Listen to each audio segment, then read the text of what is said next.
Whatever you got inside your chest, put it out on this field, man. Play with heart. Play with dignity. Let's go, man. We got some games left to play. We got to show this league what we're about. Let's go. Heart, man. Heart on three. 1, 2, 3. Heart. All you got. Brent Selleck leading the Eagles in midfield, and on the sideline, Andy Reid making changes as he's going along. Started off oh so well for the Eagles this year, winning 3 of the first 4, although they did turn the ball over a lot, and 0-8 since their longest losing streak in 42 seasons. Dick for Greg Schiano and the Buccaneers, a little bit of a different story. They start off the season slow. They're not running the football effectively. Josh Freeman doesn't look like a franchise quarterback. 5-3 since, running the football extremely well, and Josh Freeman's on fire. Brandon Boykin will return the opening kickoff, hopefully, and Michael Kanan will kick off. The Eagles won the toss, did not defer. They receive and will start out at the 20-yard line. So making his 4th start of the season is the rookie Nick Foles, a 3rd-round draft choice out of the University of Arizona, who Andy Reid praised when we had them in the opening game against the Browns. Still looking for his first victory of the year. And the thing about Nick Foles that I really like, and Andy Reid talked about it, he gets better each and every week.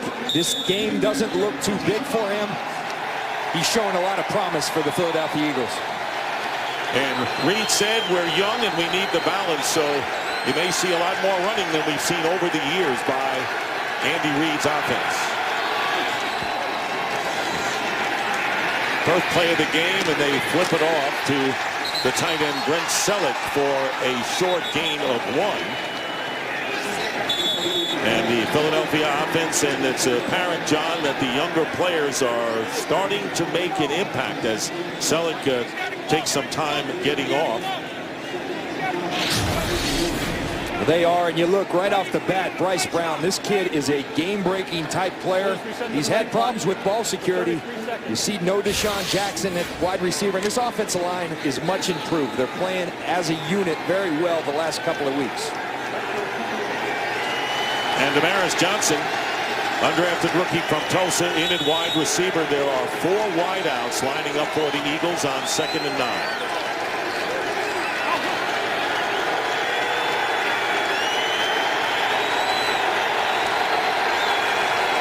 And when you spread it out, some rush, and the pass is caught by Johnson. So Johnson in the game on the first offensive play. 6-yard gain. Biggers making the tackle. Taking a look at the Buccaneers defensively, you can't get a bigger contrast, John, between defense against the run and the pass, can you? No. How about best and worst?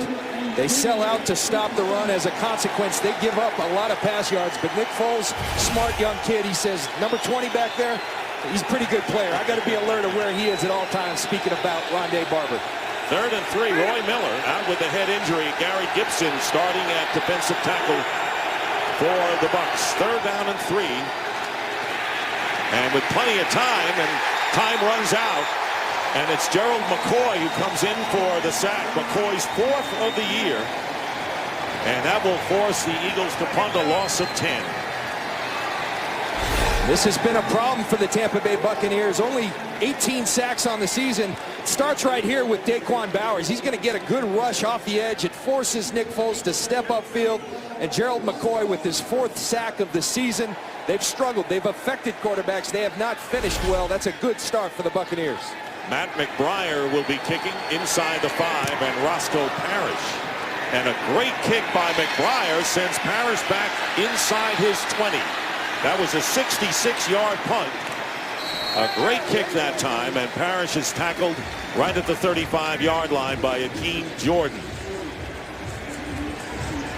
So Tampa Bay going on attack, and it's been a pretty good one. And despite the 2 losses in the last 8 games, pretty good ratio there. 18 touchdowns, only 4 interceptions for Josh Freeman. And you know what's incredible about those 4 interceptions? This is an offense that throws the ball downfield, so you take a lot of inherent risk. But Josh Freeman's been able to do that, at the same time protect the football extremely well.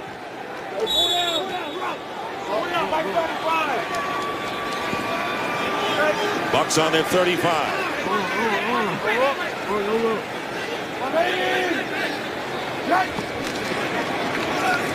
And they miss the handoff, and Nearly disaster for Tampa Bay, but Doug Martin grabs it. Martin went right past Freeman on the handoff. They'll lose 4 and be happy to lose only 4. Simple draw play, and I think the rookie Martin a little anxious. He didn't take the delay step necessary on the draw. Josh Freeman can't get the ball around quickly enough. Not a way to start the football for the Buccaneers, and lucky to get that football back. Not the way you want to run the first play on offense. 2nd down and 14. Clean handoff to Martin. And Martin is tackled by Jamar Chaney, who's starting at strong side backer. The rest of the Tampa Bay offense. And you got to remember, it's still 4th highest scoring team in the league, averaging 28 points a game. And we know about the outstanding rookie. We'll see him throughout the game, Doug Martin. But Vincent Jackson really has opened this offense up. They've lost 2 all-pro guards in Davin Joseph and Carl Nix, but this offensive line has struggled the last couple of weeks. They need to play better today. 3rd down and 13. Back at the 32.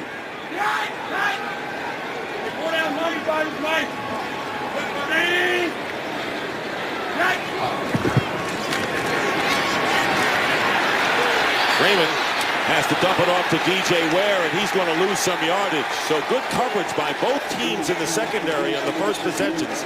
And Michael Kendricks, who switches to weak side linebacker, makes the tackle, and a loss of 3, and Tampa Bay will kick.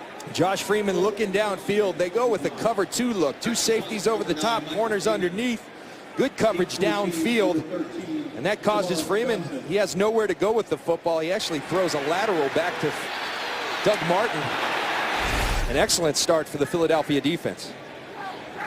Michael Kanan kicking from inside the 15, and Damaris Johnson is back deep. Fair catch call at the 30. So each team has had the ball once. We haven't had a first down. Good coverage in the secondary. And the Eagles will go back on offense when we come back. Unspectacular opening drives for both teams. The Eagles lost 3 yards in their first foray, and the Bucs dropped 10. And now a first down at the 31 for the Eagles. 4 wide receivers, including Bryce Brown, the running back, who gets his first carry of the game, trying to go wide and will lose, thanks to Michael Bennett. Big year for Bennett, and it was Daquan Bowers who got in first on a penetration and a loss of 4. This is what this Tampa Bay defense does. They penetrate, they play in your backfield, they lead the league in negative yardage runs. Michael Bennett's been right at the forefront of that with 12, now 13 tackle for losses on the season. Clay Harbor is in a tight end for Philadelphia. Brent Selleck, slow to get up after that first play, is out right now. 2nd down and 14. Brown again trying to go outside, and again the Bucs are there, and it's Rondé Barber coming up from his safety position. No gain on the play, and that will bring up 3rd and long for the Eagles. And the players shaken up on the field. Tampa Bay's Anthony Gator, who was just moved up to the roster this week, played 8 games last year. So Gator, who made the roster, shaken up, and a timeout. We'll be back. Anthony Gator on the sidelines, walking off on his own power. 3rd down and 14. Foles, and this pass incomplete, intended for Jeremy Maclin. So the Eagles are 3 and out on their first 2 possessions of the game. Foles tries to sneak a backside slant in there, and Rondé Barber, as usual, Johnny on the spot, underneath coverage in the dime package for the Tampa Bay Buccaneers. So McBriar, who unleashed a beauty 66-yard punt the first time around. This one good hang time, shorter. Parrish will run it from the 29 and will go out of bounds. So the Buccaneers will go on offense for the 2nd time, scoreless early on.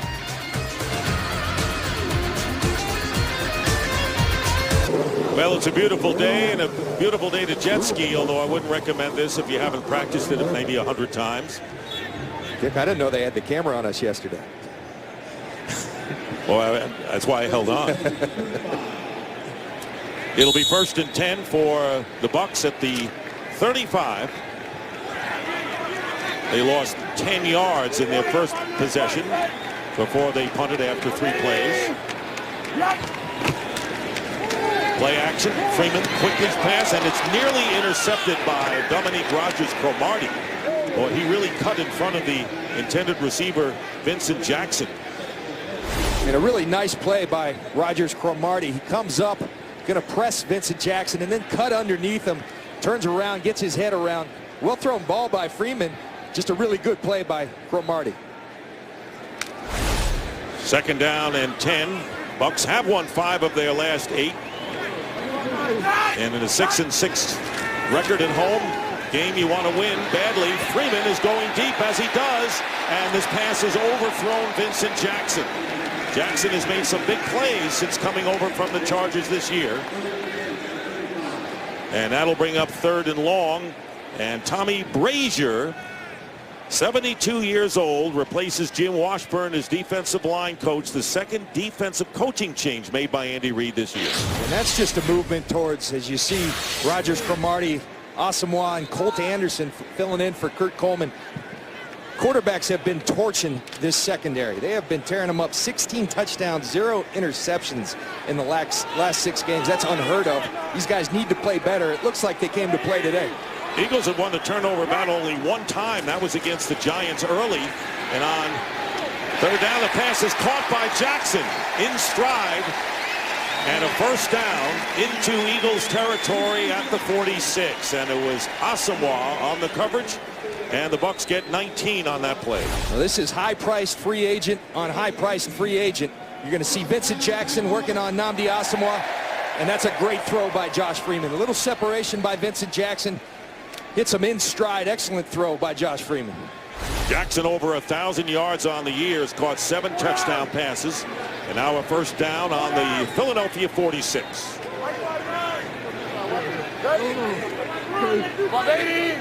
Double.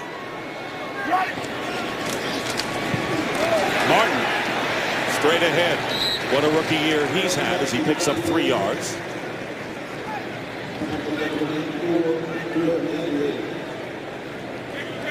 And Dick, Vincent Jackson, this guy, they went out, high-priced free agent. We see he's gone over 1,000 yards in his first season with the Buccaneers. He's made this team better. He's made Josh Freeman better. He's made Mike Williams better. He draws the #1 corner. Mike Williams draws the 2 now. He's opened up the run game. A tremendous acquisition for the Tampa Bay Buccaneers. You need more than 1 wide receiver to make it work, and Bucks probably would even think of adding another one. You never know. Never have enough as Martin gets the carry, breaks the tackle, and gets inside the 40, where D'Amico Ryans joining the Eagles after a distinguished career with the Texans. 3-yard pickup there. 8.5 minutes to go in the first. And it'll be 3rd down and short. The Bucks operating from a little bit of a sugar huddle, choosing not to go back and huddle. Calling the plays at the line of scrimmage. One of the things they'll see with Vincent Jackson, they move him all over the field. He's outside right now. We saw him earlier at the #3 position. They got a bunch up top opposite of Vincent Jackson. 3rd and 3. Freeman going to the outside and overthrows Mike Williams. And that'll bring up 4th down. So he tried to go short to Williams. And punting situation coming on after the Buccaneers do get into Eagle territory. And I think the only criticism of Josh Freeman, when you look at his statistics, he's a 55% passer. Now, a lot of that is dictated by the fact they throw downfield so much. He's never going to be a 65% passer in this offense, but he's got to get up to that 60% to become a big-time quarterback. And John, this is where Michael Kanan earns his money by trying to punt and keep the ball in the field of play. And Damaris Johnson is there, and he'll succeed. Fair catch called inside the 15. You saw Johnson return a punt 98 yards against Dallas, the last score of last week's game. Eagles were 3 and out in their first 2 possessions of the game. They'll start this drive from their 14. Trying to break an 8-game losing streak. Clay Harbor is in at tight end.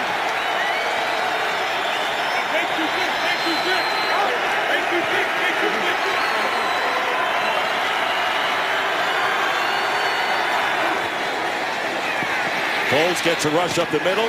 and completes the pass to Riley Cooper, who may have a first down. So Harbor has been in since Brent Selleck was hurt on the first play. For more, Jennifer Hale. Yeah, Dick, certainly not the way the Eagles and Brent Selleck wanted to start out this game. The Tampa Bay defense delivering a fierce blow. The Eagles training staff evaluated Brent Selleck and has now confirmed he does indeed have a concussion, which means we won't see him the rest of the game, Dick. So add to the concussion list of Michael Vick, LaShawn McCoy, and Deshaun Jackson, all out with concussions. 1st and 10, however, on that last play to Cooper from the 24. And Foles' pass incomplete. The receiver Cooper fell down, and E.J. Biggers knocked it away. You see the immediate adjustment for the Eagles, Dick, without Selleck, is they're going to 4 wide receivers. Levante David right here going to come on the cross dog. You'll see that a lot from the Buccaneers. The kid's an excellent football player. Reminds me of my old teammate Derek Brooks. That's high praise. And you're not saying it because he's standing next to you up here. I know that. Booker McFarland right with you as well. Surprised you're not wearing the jersey, John, but I know you're working. Good job to do. The 2nd down and 10 from the 24. Here's Bryce Brown, and Bryce Brown goes nowhere. Gerald McCoy, who had a sack already in this game, stops Brown after a gain of 1. Bryce Brown, 347 yards and 2 starts. There's Gerald McCoy right here. He's an excellent football player. My only problem with him, he doesn't make enough plays. To become a great player, he's got to finish. And you see that football with Bryce Brown. That ball is loose. The Buccaneers know it. They're going to go after it. He's had 3 fumbles in the last 2 games. He'll have more if he continues to carry it loose like that. 3rd down and 9. There's the pressure on Foles, and he doesn't get away. And it's Michael Bennett, but it was Aaron Morgan, the former Jaguar, who's the first to get in there to set it up. 2nd sack and another loss of 10. Well, here's the 8th sack, but Dick, you said it right here. Aaron Morgan going to get a great jump. He's a fast speed rusher. That forces Foles up in the pocket. Michael Bennett, who shifts inside in their nickel package, there to finish Nick Foles. So now McBriar will be punting from the 5. And a low kick, and Roscoe Parrish is going to let it bounce. And the Buccaneers will have good field position just about the 40-yard line. With under 6 minutes to go, the Tampa Bay Buccaneers defense. In their offense this year, defense so far in this game.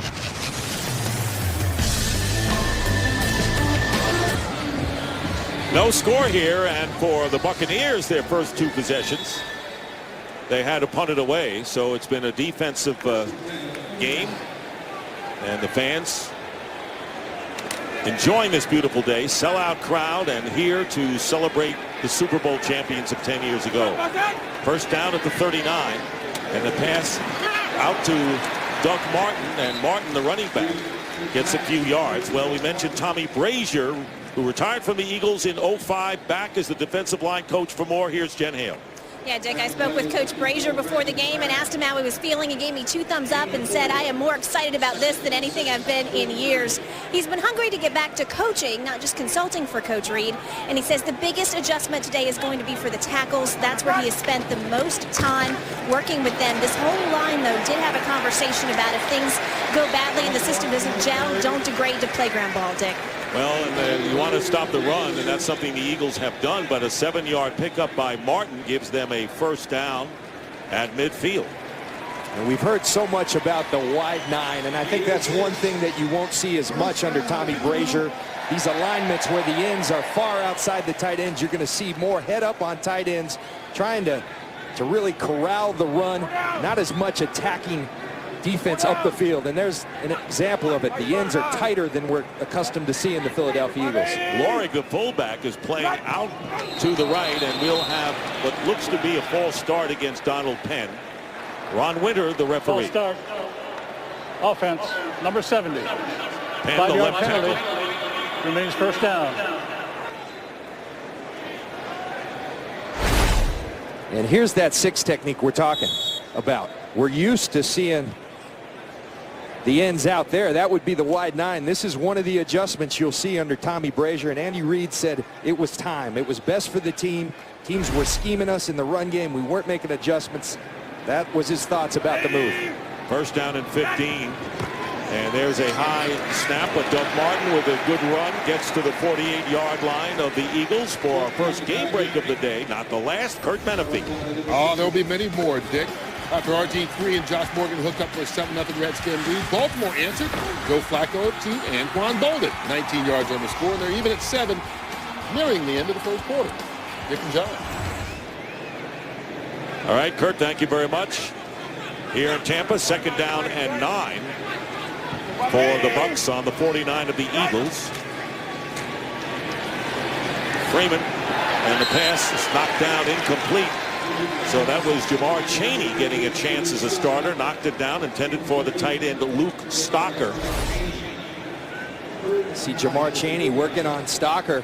Just good tight coverage. He's filling in for Akeem Jordan. They've shifted the rookie over to the weak side.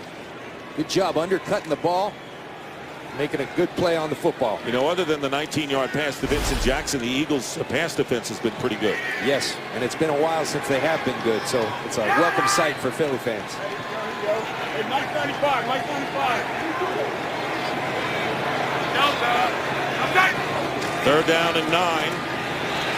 Freeman up the middle and off the hands of Dallas Clark. The usual reliable tight end, Dallas Clark, who has touchdown receptions in 3 of the last 4 games.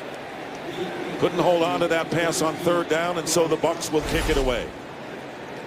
See Dallas Clark, who has some of the better hands in the league. Would it have been a great catch? Absolutely, but Josh Freeman's accustomed to number 44 making those catches. So Michael Kanan on to boot it away again, and Damaris Johnson. Johnson will let it bounce, and the Bucks can't keep it in place, so it'll be a touchback. And the Eagles will get it back on the 20 in a scoreless duel.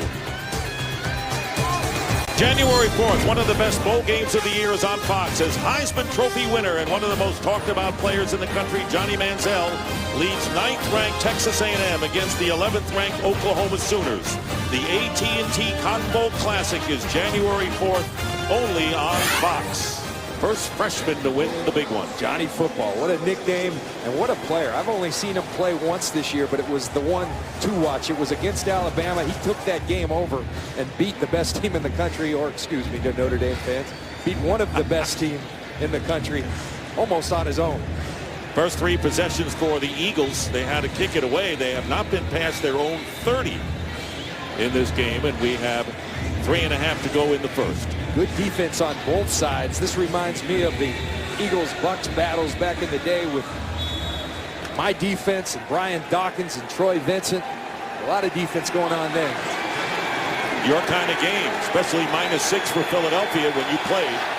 Good that you're neutral now. First down, and the handoff is to Bryce Brown. And the Buccaneers have been able to corral him when he goes outside. This time Michael Bennett got to him first. And no gain on the play. See Bryce Brown. Talked about the ball security issues, but there's so many positive things about this young man. First of all, an outstanding young man. Came and visited, very intelligent. Got a great story. Didn't play much in college. Actually made his first start when he made it with the Eagles a couple of weeks ago. First one since high school. Boy, and he really made it happen. 2nd down, and here's Jeremy Maclin on the wide receiver screen. Gets about 4.5 yards. So Bryce Brown, rookie from Kansas State, 7th-round pick. Here he is. You just watch. You see the vision. You see the speed. That's the problem. You see that loose ball, the ball out there. Guys in this league, they see something like this, they go after it. But I mentioned there's so much positive. There's the fumble that happened against the Cowboys. This guy is a game-breaking player. Speed, strength, vision, everything you want in a running back. By the way, Anthony Gator, who's shaken up back in the secondary for the last couple of plays for Tampa Bay. And here is Foles off balance, and he completes the pass to the 42-yard line to Riley Cooper. So Cooper, a local kid from Clearwater Catholic High School, grabs it for 16. Riley Cooper, I talked to him on the field. He said he used to come to these games in Tampa as a fan, and now he's making plays. And I think the emergence of Riley Cooper is really a positive sign for the Eagles. They've got smaller receivers in Deshaun Jackson and Maclin. He gives them a different body type Nick Foles really likes throwing to him. Had a touchdown catch against the Cowboys and a first down. And here is Bryce Brown again trying to go outside. And Rondé Barber was the last to get him with help from Ahmad Block. No gain there. So Brown has not gotten unleashed yet. Well, here's earlier in the game, Dick, and you just watch that football. That ball's loose. Bryce Brown, to rectify that problem, has been meeting with Deuce Staley, the old Philly running back, on the coaching staff. They've been watching film of Adrian Peterson, who back in his rookie year had a fumble problem. Adrian Peterson has addressed it. There's Deuce Staley. They're trying to get him high and tight, they say. 4 points of pressure. Keep that ball high and tight. The message hasn't got across, particularly in traffic. They want him to do it. He's fumbled 3 times, but this is going to be a pass downfield. And it's overthrown to rookie Marvin McNutt, who entered the game. Rookie from Iowa. And Daniel Tionesheim putting the pressure on. And, you know, Tampa Bay does put pressure on, even though, as you mentioned, not a lot of sacks this year. Not a lot of sacks this year. They've got 2 today, but they do affect quarterbacks. They rush, they hit quarterbacks about as much as anybody in this league. 3rd and 10. The Eagles are 1 of 4 on 3rd down conversions so far.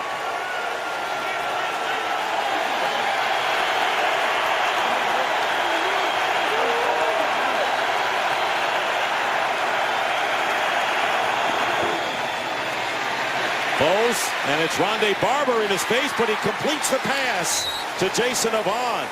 Tough play for Nick Foles under pressure. They'll be short of the first down by a couple of yards. He gets 7 out of it. Here comes Rondé. Here comes Rondé, a great blitzer. They apply the pressure. Rondé does a nice job. Foles does a great job of getting the ball out, but it's an outstanding tackle in space by Anthony Gator, stopping Jason Avant short of the first down. So once again, 4th down, and the Eagles punting for the 4th time. Matt McBriar will kick it away, and once again, Parrish is back deep. And this one, see if anyone got a hand on this one, because this looked like it might have been deflected at the line. Not sure about it, and the punt goes out of bounds. So the Eagles, who have lost 8 in a row, 3rd longest single season losses. And how long has it been? Well, 70 days since the Eagles' last win. Phillies beat the Nationals since then. The Giants swept the Tigers since that last victory by the Eagles. Barack Obama was re-elected president of these great United States, and last night Johnny Manziel became the first freshman to win the Heisman Trophy. A lot happened, John. Translation, been a long time. Been a long time for Andy Reid, and been a tough season for this man. I got so much respect for him. I know he's not too popular in Philly right now, but he'll have plenty of people wanting his services if he's not with the Eagles moving forward. Buck starting from the 23 in the scoreless game. Here's Doug Martin, and Martin head down. Really, he has that ability. Head down to burrow his way for yardage. Got 6 there, and that should be the last play of the first quarter. You're right about Andy Reid. Quarterback will be demand if he's gone. That's the end of the first quarter. Good defensive battle going on here between the Bucs and the Eagles. And Fox NFL Sunday will continue after these messages. Taking the world by storm, Gangnam Style. As we start the second quarter here in Tampa, Nick Stockton along with John Lynch and Jennifer Hale. No score. It'll be 2nd down and 3, and LeGarrette Blount in the game for the first time at running back for the Buccaneers, and he'll get a chance to get the first down, but he'll be knocked back by the Eagles. So scoreless game. I don't know how many people expected that, but reminiscent of when your guys used to go against the Eagles in the days of yore. Well, they're playing some great defense. Both defenses are getting after it up front, and that's where it starts. They're controlling the line of scrimmage. The Philly corners, I think, have come to play today. Andy Reid told us they were on thin ice. He didn't like their play. He didn't like their effort of late. Neither have I. They've come out to play, have Nnamdi Asomugha and Dominique Rodgers-Cromartie. I've never seen you so a little bit upset about what you saw from the secondary in football. Doug Martin back in, and Martin gets the call, and the Eagles are there. Neither running back has been able to get anywhere so far in this game. That'll be a loss of 1 thanks to rookie Vinny Curry. What you love to see is great effort. You love to see people run into the football. Watch Vinny Curry all the way up here. Going to toss the ball. Kendricks gets in there, penetrates. That's good football right there. Surrounding the football and then finishing with bad intentions. Kanan will punt. So the Buccaneers have 22 yards rushing. Eagles -2. Damaris Johnson on the return end. Here's Johnson at the 20. Good coverage by the Buccaneers, and he is down at the 23. Myron Lewis making the tackle. Let's see more of the Gangnam Style here, taking the world by storm. That's Team Extreme on the jet skis. Ever try that? Never. Don't care to. Just curious. First down for the Eagles on the 23. Bryce Brown. -2 yards in 5 attempts. Trying to improve on that number, and he's not going to. And it was Anthony Gator shaken up early, coming in from the secondary in a loss of 1. The Eagles near the bottom of the league in scoring, but they scored 33 against Dallas, John, and that was the highest point total of the year. And to get going today, Danny Reed said, look, we're not set up. He's talking about the protection up front to get back there and throw 50 times. We have to have balance. The problem is you're going against the #1 run defense in the league. And we see right now the Tampa Bay defense is playing the game in the Eagles' backfield. And Foles will go down, and Theo Nesheim comes in untouched up the middle for the 3rd sack of the game, and we're still early in the second quarter here. Theo Nesheim, they're a stunning defense. He's going to come underneath King Dunlap. That's just bad protection by Dunlap, who's filled in and been playing well of late, but filling in for Jason Peters, who was hurt before the season ever started. A long list of injuries for the Philadelphia Eagles. And let's not forget Theo Nesheim getting a chance. Adrian Claiborne out with the knee, went on IR in September. So that's the story under Nick Foles so far. 3rd down and 17. Tries to get some of it back, and he does, to Jeremy Maclin, who is tackled at the 30. And it'll be 4th down and another punt coming up for Philadelphia. We've seen a lot of the punters, both defenses, as we've chronicled, playing outstanding defense, really playing hard, playing good football, running to the football, hitting people. Well-played defensive game thus far. This will be the 9th punt of the game. Each team has managed 2 first downs. So Matt McBriar will kick, and Parrish to receive it. And here's Parrish inside the 20. Here's Parrish getting a chance here. And Parrish spinning his way, still on his feet. And goes out of bounds at midfield. Good return of 31 yards by Roscoe Parrish, the former Buffalo Bill.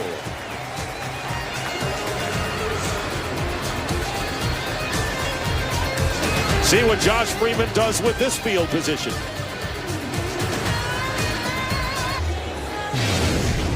Back here in Tampa, ball control virtually even.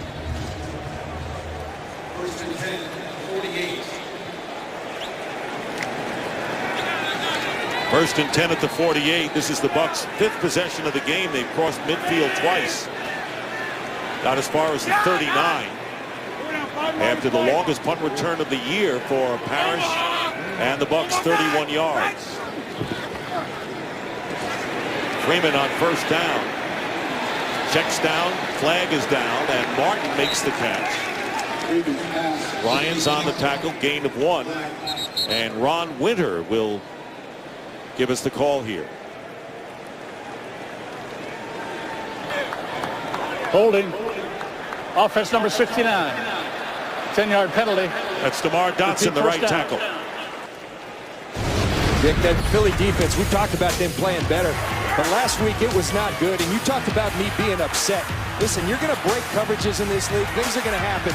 But lack of effort, that bothers me because it's disrespectful to your coach, to your teammates, and to the game. And I want you to watch this. At the end of the play, and I'm going to call them out, both corners, Rogers Cromartie and Nnamdi Asomugha. That's a shame. They got an opportunity to tackle Miles Austin at the 6-yard line.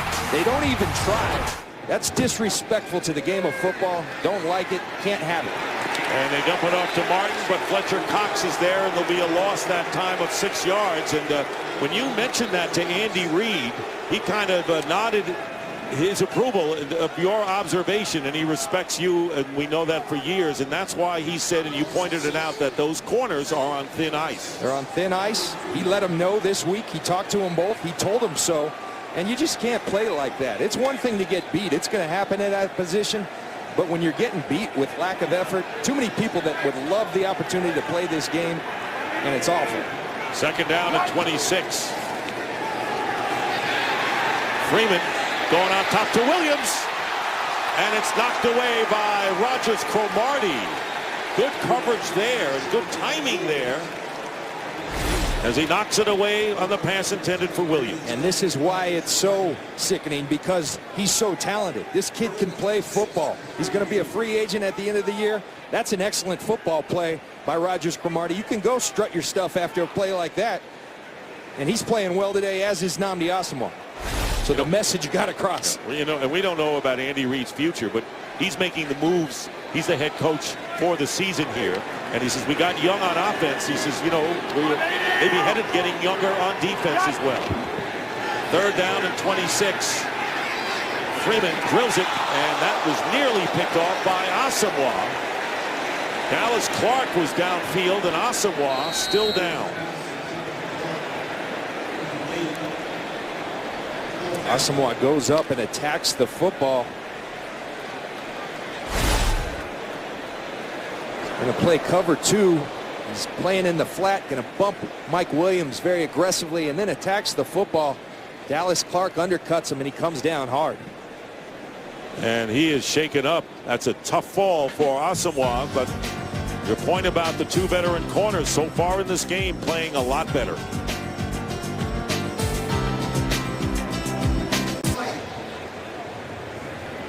Back here in Tampa, and Nnamdi Asomugha, who went high to break up that pass, first covering Williams and then coming over to defend against Dallas Clark. This is what occurred. Dallas Clark going for the football, kind of undercuts Asomugha, and he just takes a really hard fall.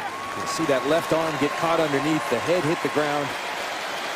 And the fans showing their appreciation for Asomugha getting up.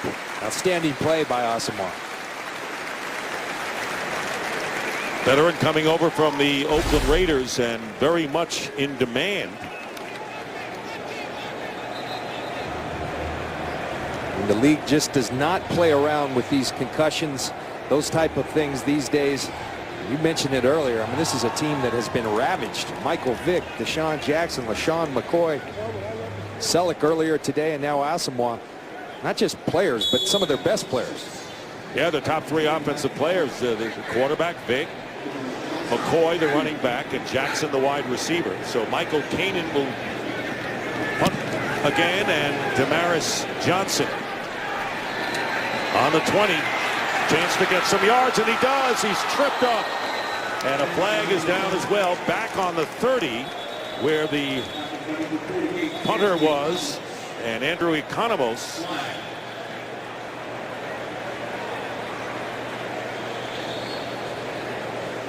Flag back at the 30. Ron Winter. During the kick, personal foul, face mask, number 57 of the kicking team. 15-yard penalty. Adam First Hayward down. with the foul, and now Kurt Menefee with a game break.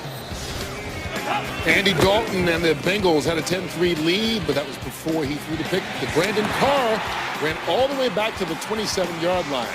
DeMarco Murray back for the first time in 6 games, took it in from a yard out, tied things 10 apiece. That's where they stand right now in Cincinnati. Dick and John. Well, you look at the NFC East, but if you look at the wild card race, Washington and Dallas, both the game behind the Giants, who play the Saints later on America's Game of the Week. But the Redskins, Cowboys, and Bucks all tied 6-6 if you're looking at the wild card possibilities, and it's that tight of a race going on. And they're working on Asomugha over on the bench. And Dick, that's why we talked about in the open on the simplify the game portion, it's a must win. And that's the only thing the Bucks can do. You can't scoreboard watch. From experience, when you take care of your end of the bargain, you just win games, good things happen. Face mask penalty. Here's the wild card story. And with the Bears, now a wild card with Green Bay having the tiebreaker at 8-4. Seattle is 7-5. There's the bunch of teams, including St. Louis, with 6 losses.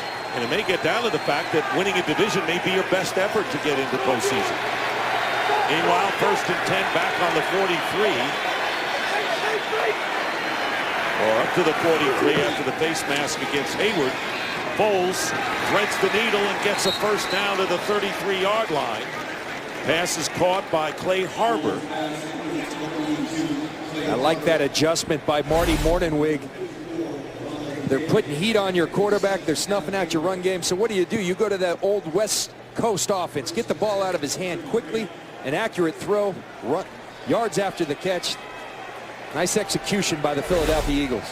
Deepest penetration for the Eagles. 9.5 to go in the second quarter from the 33-yard line. And this pass incomplete. Macklin. So now it'll be 2nd down and 10. Scoreless game, and you got to say it's somewhat of a surprise when you look at the high-scoring exploits of the Bucs coming into this game. And Philadelphia lit up the Cowboys last week. They didn't win the game, but they were explosive on offense, and so you expected a potent offensive game. But as you see, Nnamdi Asomugha, one of the players responsible for holding these offenses intact today. And he's heading for the locker room. So it's 2nd and 10 for the rookie Nick Foles. They'll hand it off to Bryce Brown. And guess what? Bryce Brown's going to lose more. Rondé Barber shadowing him beautifully. And Bryce Brown has not been able to get unleashed. He has carried 7 times for a loss of 9 yards. A lot of these runs that Philadelphia Eagles and Bryce Brown have been having success with are these delayed, these sprint draw type runs. This is a fast defense. You aren't going to beat them to the edge. You got to run downhill. I think they need more quick hitting runs straight downhill, because you go sideways on this defense, they'll run you down. And that's not good. If you want to get into field goal range, now you're back at the 40-yard line where it's 3rd down and 17. And here comes everybody. Foles has to get rid of it in a hurry, and one-handed catch is made by Jason Avant. One of the big circus catches of the year for 20. Unbelievable catch by Jason Avant. The left elbow's down. That's going to be a catch, and what a wonderful one it is. And a timeout has been called by the Buccaneers before the snap, and you know why that is. And let's see if there's a challenge flag thrown. Prior to the snap, timeout, Tampa Bay. This is a 30-second timeout. Bucs call a timeout. And I'm sure Schiano trying to buy some time, but that's a catch. That's a catch all day long. He brings it in. The left elbow's down. At that point, he's in. Unbelievable catch. One of the catches of the year by Jason Avant. A great job by the young quarterback. They brought the pressure. He threw that off his back foot. Gave his receiver a chance, and Jason Avant went and got it.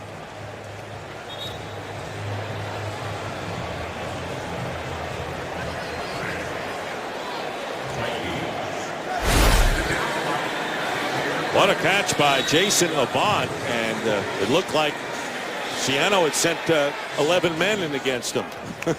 He didn't, of course, because there was a defender. So 20-yard gain, and now they're back to the 20 with a first down in a scoreless game here in the first half.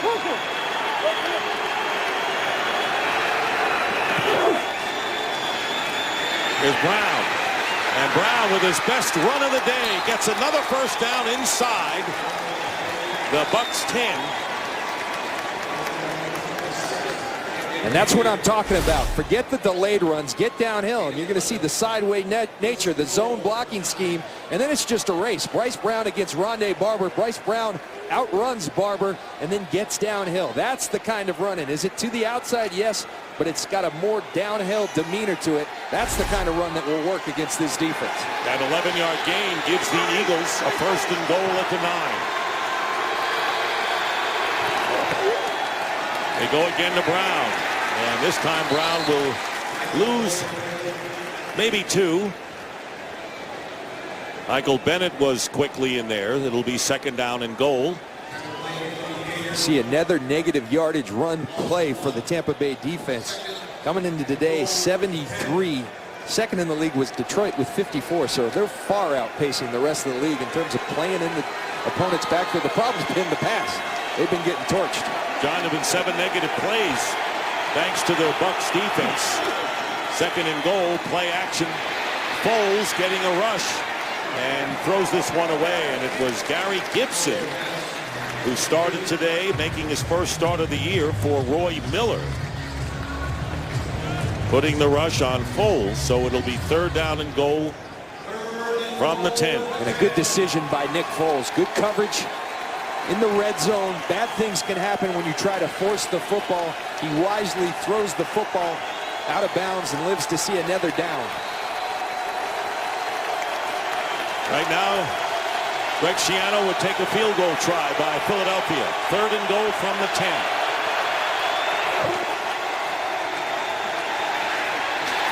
And the pass, great pressure on, incomplete, and it was Michael Bennett that time. And it's beginning to look like the Buccaneers can come on at will against Nick Foles. These guys came to play. The up front guys for the Tampa Bay Buccaneers, McCoy, Michael Bennett. Michael Bennett, the last couple of games, his play has slipped. He started out, I thought, playing at all-pro level. Has been quiet the last couple of games. Not quiet at all today. Alex Henry, who has hit 21 field goals in a row, has not missed since the opening game of the year against the Browns. This will be a 28-yard attempt, and it gives the Eagles a 3-0 lead. So we finally have points in this game in Tampa with 7:13 remaining, and it's Foles under great pressure who makes the big pass, and you won't see a better catch this year from Jason Abad. Alex Henry with his 22nd straight field goal, giving the Eagles the lead. Nick Foles with Andy Reid over on the sideline, so it's 3-0. Eagles lead, 7:13 to go. Tyquan Underwood, who's returning kicks for the first time this season, is back. And Dick, you were in the same meeting I was in. You get the impression Andy Reid really likes this quarterback, Nick Foles. He's a fan. Well, you remember what he said before the opening game against the Browns. He had high praise. Underwood will return this from 7 yards in, and he'll be down shy of the 15-yard line. Well, this Tuesday, Fox has a gift for the entire family. All new holiday comedies keep you laughing with Raising Hope, followed by Ben and Kate, New Girl, and The Mindy Project. Nothing's better than the gift of laughter, all starting at 8/7 Central this Tuesday on Fox. Always unexpected. A little laugh track to emphasize the point. 1st down at the 15. Curtis Marsh has come in the game at corner, replacing Nnamdi Asomugha, who was shaken up, went to the locker room.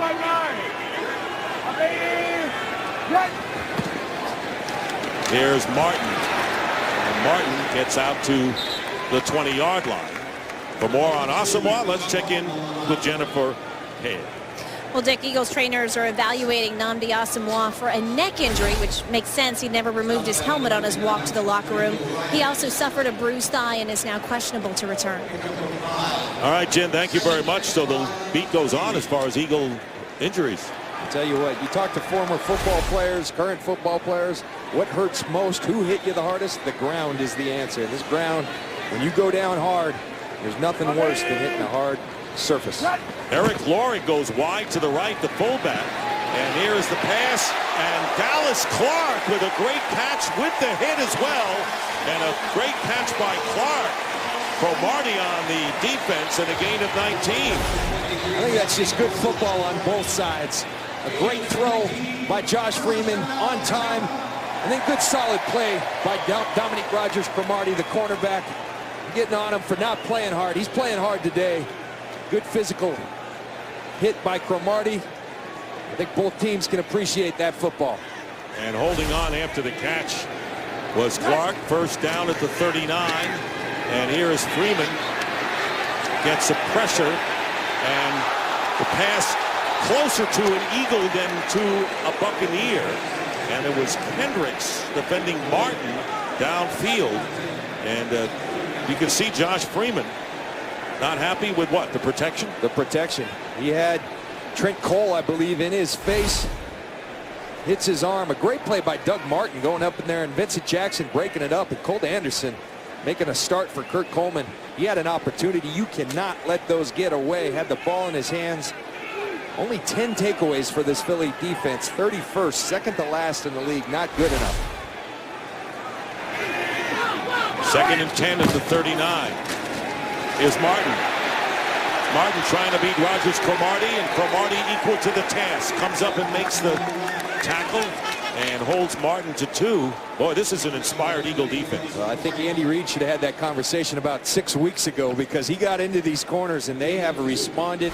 Nnamdi Asomugha, we hope he's all right, but we've seen Rogers Cromartie making plays in the passing game, playing physical football. This is not easy. Doug Martin, one of the finest running backs in this league, in space, and he brings them down. On the sideline, has averaged 2.7 the last 2 games. 3.8 so far in this one with 34 yards. It'll be 3rd and 8. DJ Ware, good protector, and a good out of the backfield is in. And here is Freeman, and the pass is intended for Underwood, incomplete, 4th down. That was not a good offensive sequence for Tampa Bay, and the Eagles had a lot to say about it. I tell you what, Josh Freeman, he's hot right now, and I think he doesn't like the route that Tyquan Underwood ran. You see him right there. Very frustrated the last couple of weeks because he knows what this offense is capable of. They've started to slip a little bit. He's got to be more accurate, and it looks like a little bit of miscommunication on the route. Damaris Johnson is back. And Keenan. Good kick, sending Johnson back inside his 10. Checking the sideline with a little slip, and out of bounds he goes. Well, halftime is coming up with 4:37 to go. For a preview, here is Kurt Benefit.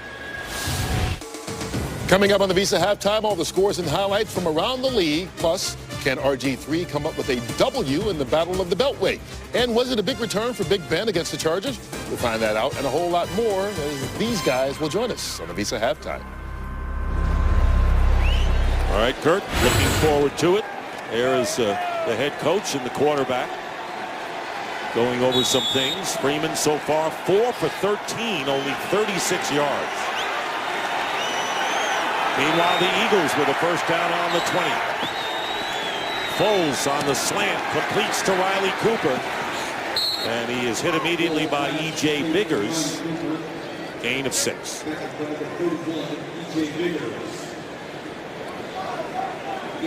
Josh Freeman, and we talked about that frustration. I think this offense is so much predicated on the run game. That's what they believe in. You're going to run the football. Off that comes the play action, the shots downfield. When they don't run it, it becomes difficult for this team to operate. They haven't done much of either. Rushing yards 29, passing 36. Meanwhile, the Eagles with a second down and 4, and another completion and a first down this time to Cooper. 2 in a row for Cooper. He gets 5 this time. And you can feel the rhythm start to be established for Nick Foles in this Philadelphia Eagle offense. They're throwing. I think the adjustment they made was quick throws, getting the ball out of the young kid's hands, and his receivers are doing some good work for him. Foles' numbers thus far, 6'6", 243 yards, so you won't see many passes knocked down at the line.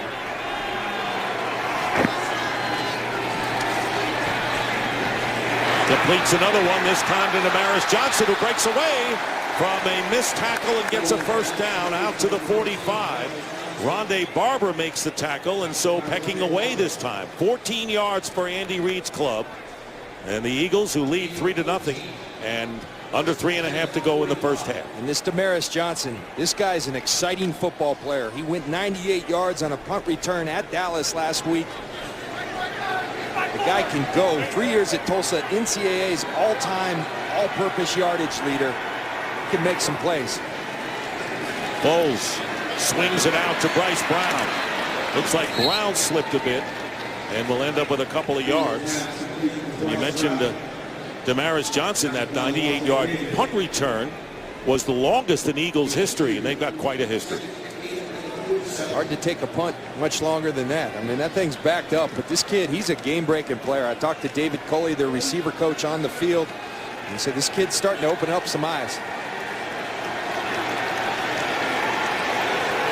Second down and 8. Here's Brown. And Bryce Brown tackled by Levante David, who had his first career interception last week against the Broncos, picking up 4 yards. And he had it against Peyton Manning. And we talked to Levante about where you putting that ball.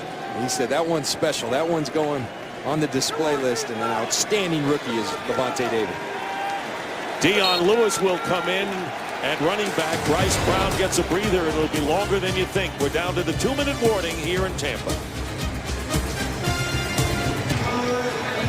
First of all, good news, Don. The Asawa X-rays on his neck are negative, and teams have had a long ways to go on third down so far in this half. Not so for Philadelphia here. It'll be 3rd down and 4 following our 2-minute warning. The ball at the 49 of Tampa Bay. Bryce Brown, you got a breather. With the 2-minute warning is back in there. In motion, Damaris Johnson. A lot of receivers on the right side for Nick Foles. And Foles downfield, and an open man is Jason Avant. And Jason Avant, who made a sensational one-handed catch, was all alone back at the 10, and it'll be 1st down for Philly. You talk about getting better. Nick Foles gets pressure from both sides, Morgan and Bennett. And 2 weeks ago, he tries to escape outside. This time, he trusts the pocket, as he said he had to do. That extends the play. He keeps his eyes downfield. He finds Jason Avant. That's great quarterback play by Nick Foles. And you see both feet down for Jason Avant. That's a 39-yard play, and one thing we know about Nick Foles, he can ad-lib with the best of them, it seems. 1st and goal for the Eagles.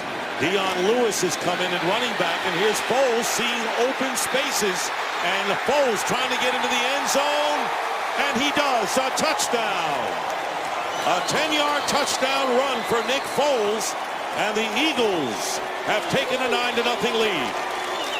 Tell you what, he didn't look like Bryce Brown. He wasn't as fleet of footage you'd like to see, but he got there, and if they're going to give it to him, they fake the run to the left. The entire Tampa defense goes there, leaves a wide open field for Nick Foles. You could see he didn't want to run, but finally he had no other choice, and he does for a touchdown. And it's 9-0 now, and Alex Henry will try to add the 10th point. So the combination of Foles and Avant playing major roles in the 2 scores of the Eagles so far. And with 1:40 to go in the half, it's the Eagles trying to break an 8-game losing streak, leading the Buccaneers 10-0. You're going to see all this pressure from the Buccaneers. You got to open your eyes if you're Levante David. I don't know who he's going after. It's a screen pass to the left, and you're chasing the screen, the running back, but you got to also put an edge on the quarterback. Nick Foles isn't a threat to beat you with the run, but if you give him a completely open field, he'll take it, and he does. So the Eagles go 80 yards in under 3 minutes on that drive. And we told you how tough it was on 3rd downs with a lot of yardage. They only needed 4, and they made the most of that.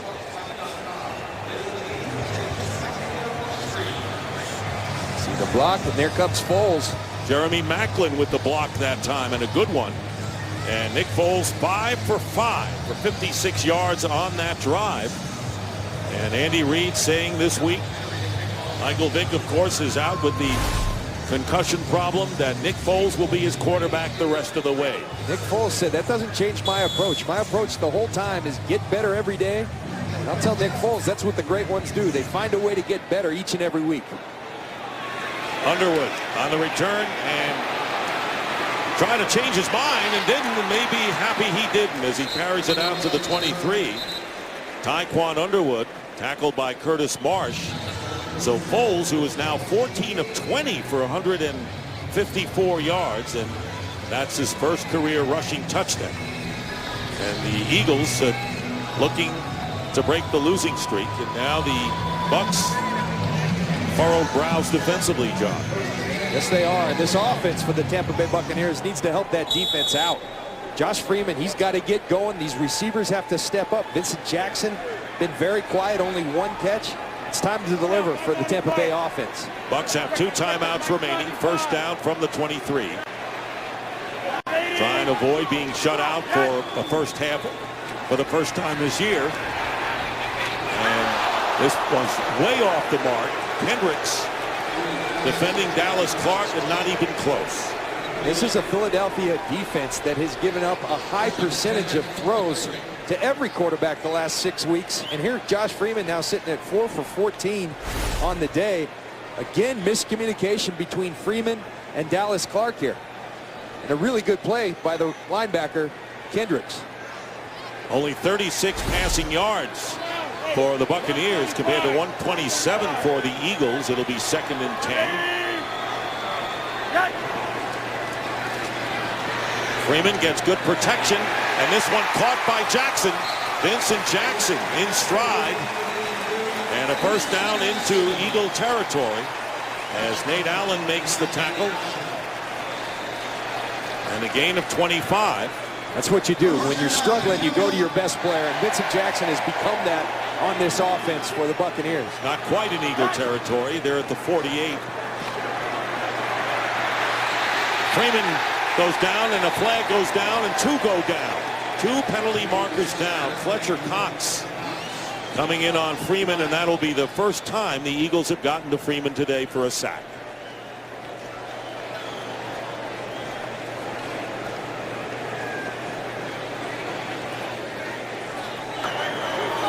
Holding. Offense number 69. A penalties decline. 2nd down. They will decline the holding penalty against Dotson. Josh Freeman looking to the right at Vincent Jackson. They're doing a great job of undercutting these wide receivers. And Josh Freeman, at this point, it's not there. You got to throw the football away. You can't take the sack. Josh Freeman off his game today. 2nd down and 18. Now back at the 40. They were at the 48. And this pass down the sideline, and good defense this time. Marsh on Mike Williams. Boy, this has been a terrific first half for the Eagles secondary. 3rd down and 18 with 52 seconds left in the half. See Curtis Marsh, who's pressed into duty with Asamoah being injured, and that's a good football play. Go up, attack the football. Tough to do against Mike Williams, who's as good as on one-on-one situations as anybody in this league. Well, so far the Eagles are taking heed to what Brent Selleck was yelling in their huddle that we showed earlier. Heart and dignity. They're playing with it today. Bucs still have 2 timeouts left, but they have a 3rd and long here, and they're not going to get away as Freeman is sacked by Cullen Jenkins. And this crowd really displeased with what they've seen from the Buccaneers, especially their offense. Well, whatever Tommy Brazier did in 3 days, it's working, because this D-line's getting after people. You see Brandon Graham come, and then Cullen Jenkins with the finish. And a loss of 3, and now the Eagles, who will get the ball back with 38 seconds to go, use their first timeout of the day. Tommy Brazier, in a distinguished coaching career, 20 years, as we mentioned, as an NFL defensive line coach. And with the Eagles, Falcons, Buccaneers, and Seahawks, old school would be the best way. I guess what else would he be? That's what Trent Cole said. He said, if you're going to play for Tommy Brazier, and Trent did his rookie year, you better come to work. You better pay attention and focus. He strives for the perfect game from his players each and every week. Like Sullivan and Josh Freeman. That's Freeman's story. 5 for 16 with 61 yards. And Kanan will be kicking to Damaris Johnson. 38 seconds to go, and the Eagles will have 2 timeouts remaining. And there is Johnson, and he will be dropped at the 26. Let's zero in on the NFC playoff picture, John. And right now, Atlanta's the only one that's clinched the division title. And Chicago and Green Bay 8-4. And Dallas losing 13-10 to Cincinnati. Bears are losing to Minnesota 14-7. So there are 2 teams that could be headed for a 7th loss. And Atlanta is losing to Carolina. And Baltimore is leading Washington. So right now, it's not bad for Tampa Bay to see a lot of those 6 and 6s on the short end. But as we said, a must-win for them. They got to take care of their business, and they're going to have to turn the fortunes of this game because they're getting outplayed and outplayed badly in this first half.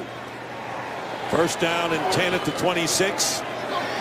Foles will swing it out to Dion Lewis, and Lewis with Macklin blocking in front of him How about Jeremy Maclin and his block, allowing Foles to score a touchdown, and now Dion Lewis to get extra yards. He got 28. Well, you mentioned Maclin. Watch Riley Cooper here on his block. He's not going to get the ball, so what do? You get up and you block, and he pins Leonard Johnson. That opens up the gate for Dion Lewis. These receivers doing an outstanding job catching the ball, but also blocking downfield. There's Jeremy Maclin. These guys are playing with heart and dignity. And a first down and 10 at the 46 of Tampa Bay. Good protection there. And going to Cooper.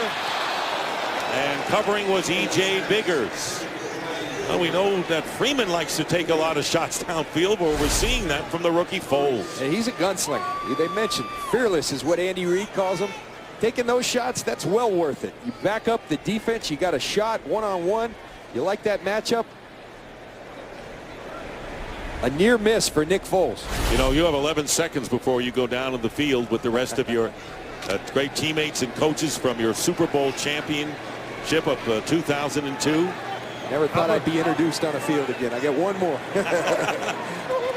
Well deserved. Second down and 10. And the pass is caught by Clay Harbor.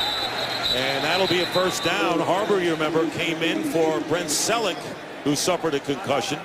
And a timeout called by the Eagles with 4 seconds to go. And Alex Henry hasn't quite come on the field yet to try the field goal, and now here he comes. Henry coming on, having kicked one earlier, has 22 field goals in a row. Looking at about a 52-yarder for Henry. His longest was from 48 yards. In fact, this is his first attempt this year from 50 or beyond. It'll be a 53-yard attempt. 23 of 24 on the campaign.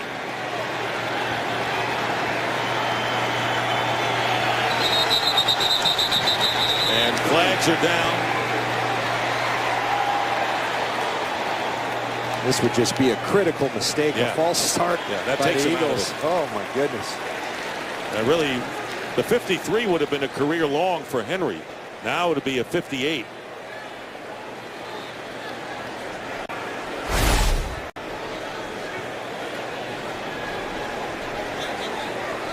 See, it's that left tackle. Can't quite make out who that is. False start. Offense. 5-yard penalty.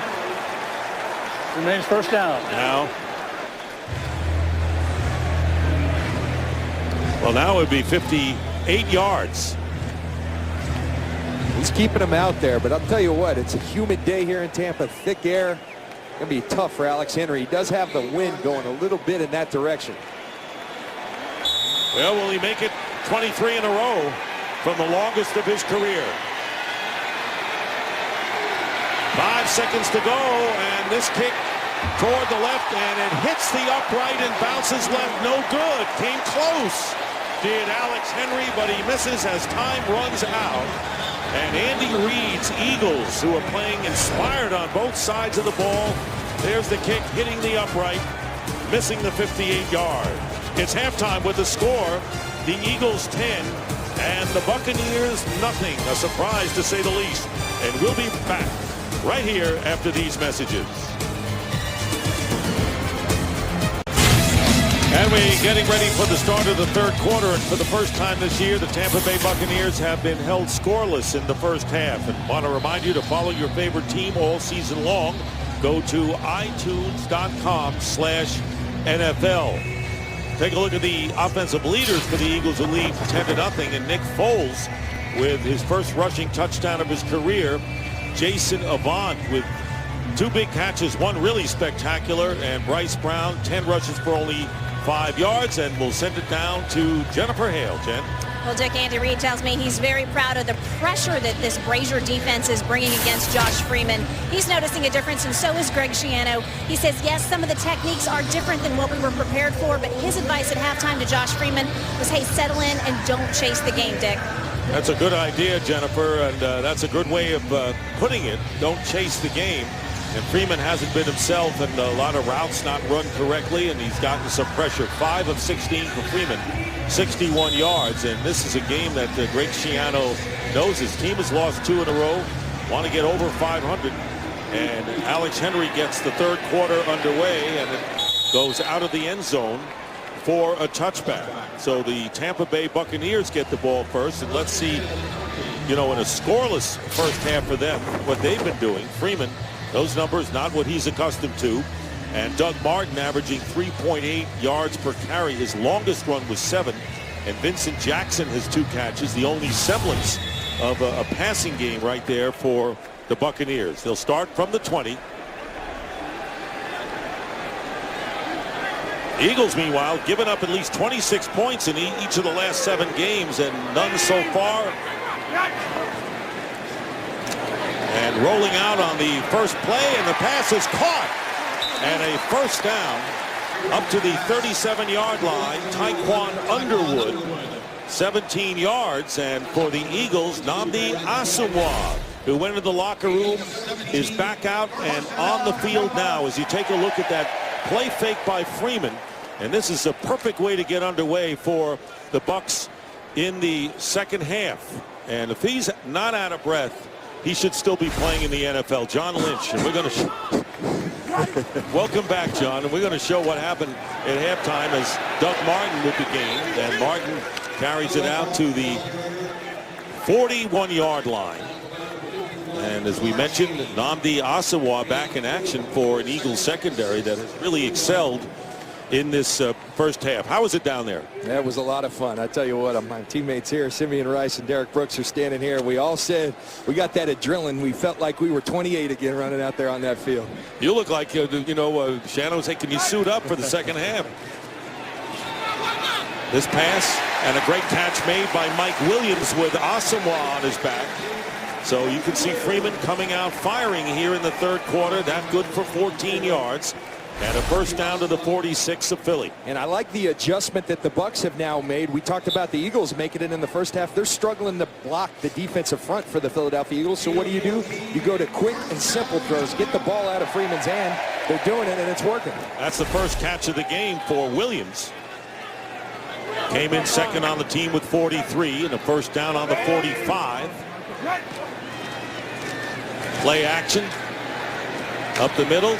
Pass caught at the 41 by Doug Martin. Kendricks, who's playing the weak side linebacker position today. He's normally been strong side, the rookie from the University of California, playing weak side, and Jamar Chaney, the strong side back. The thing that Doug Martin does so well is that he does everything well. We talked to Andy Reid. What do you like most about this young kid? He said, I don't like a whole lot right now because we have to play him here today. But he does everything well. He runs it well. He catches it well. He's a complete football player.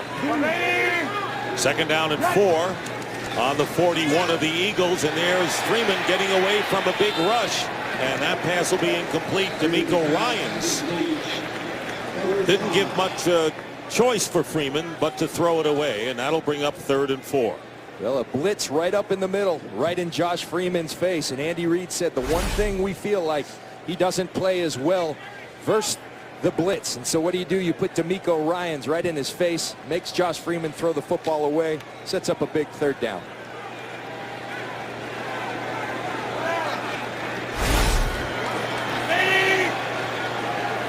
Only 1 for 8, converting 3rd downs for the Bucs today. Here they come again, and the quick release, trying to get it to Underwood. He had to get rid of that in a hurry. And it was pressure. Colt Anderson starting for Kurt Coleman as free safety with the safety blitz, and 4th down coming up, and Freeman's mood hasn't changed. Again, frustration. There is miscommunication going on between Josh Freeman and Taekwon Underwood now twice today. I don't know exactly what it is he doesn't like about the route, but he doesn't like the way he's running his routes. He's not where he's supposed to be when he's supposed to be there, and it's bothering Josh Freeman. This will be the 8th punt for Michael Kanan, and we've just scratched the surface here in the 3rd quarter. Tamaris Johnson is back deep. Fair catch at the 12. Loses the ball, and the Bucs have it. Tampa Bay has the ball at the 6. A muff punt, and Dakota Watson recovers The muff by Johnson, a critical turnover here. Mistakes like this just can't be made. He certainly does touch it. Dakota Watson, an outstanding special teams player right there. His verification, it did hit his hands. Damaris Johnson's been incredibly explosive, but you got to field. You got to do the little things. A great opportunity for the Bucs. And the Tampa Bay Bucs back in this game. And it is a muff. It is a fumble when you have possession and then lose it. In a situation like that is a muff punt. And Johnson, the GOAT right now, as the Buccaneers have the ball, 1st and goal at the 5. We talked about it in the pregame. It's about the ball. There the turnovers bite the Eagles again. And here's Doug Martin spinning his way and stopped at the 2. 2nd down and goal. Look, I've been a part of it so many times. A play like that can turn around the whole feeling of a football team. All of a sudden, people start blocking a little harder. Runners start running a little harder. You feel good about yourself. You let someone back in the game, they'll bite you. And we have an injured Buccaneer on the field. As of Martin's numbers, neither running back has lit it up so far in this game. And we'll identify the injured player when we return.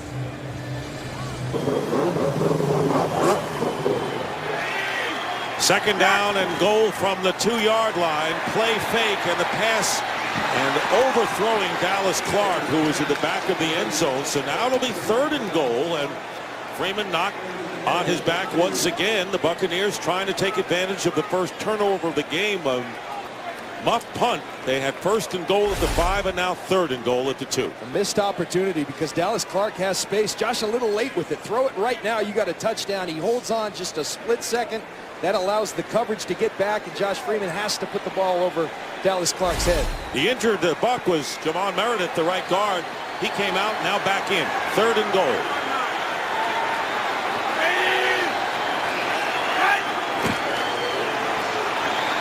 Freeman.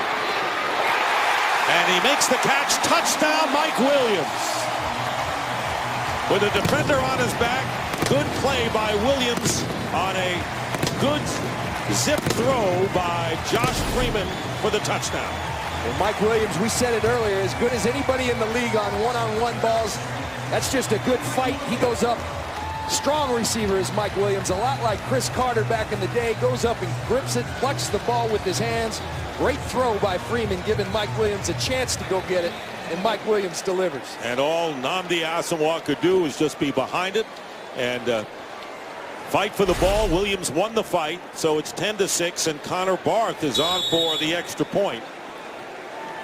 And for Mike Williams, that'll be his 7th touchdown of the year, tying him with Vincent Jackson for the club leadership. And Barth's kick is good, and the Eagle lead now is 10-7. Turnover really opening up the doors for the Buccaneers, and Freeman capitalizes it on the 3rd down and goal. And the muff punt by Damaris Johnson, and the 3rd down touchdown pass to Mike Williams from 2 yards out. And the Bucs are back in the game, trailing the Eagles 10-7. Brandon Boykin is back in the end zone. Short kick and picked up by the up man, and bouncing away is Dion Lewis, and Lewis with a good return for the Eagles, bringing it up near the 40-yard line. Well, this was the halftime celebrating the 2002 World Champions. Monty Kiffin, my partner John Lynch, who could play today, and of course John Gruden, the head coach of the team. Please give this group of Tampa Bay players the same support you gave us, and you'll be back. Thanks a lot.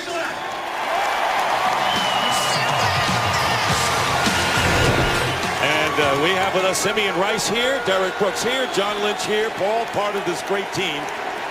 Old defensive players, I see you invited up here to the booth. Yes, sir. Foles is going to be sacked inside his 30 by Gerald McCoy. That's his 2nd of the game and the 4th by the team. And a big loss there. That looked like Simeon Rice to me, exploding through the line of scrimmage.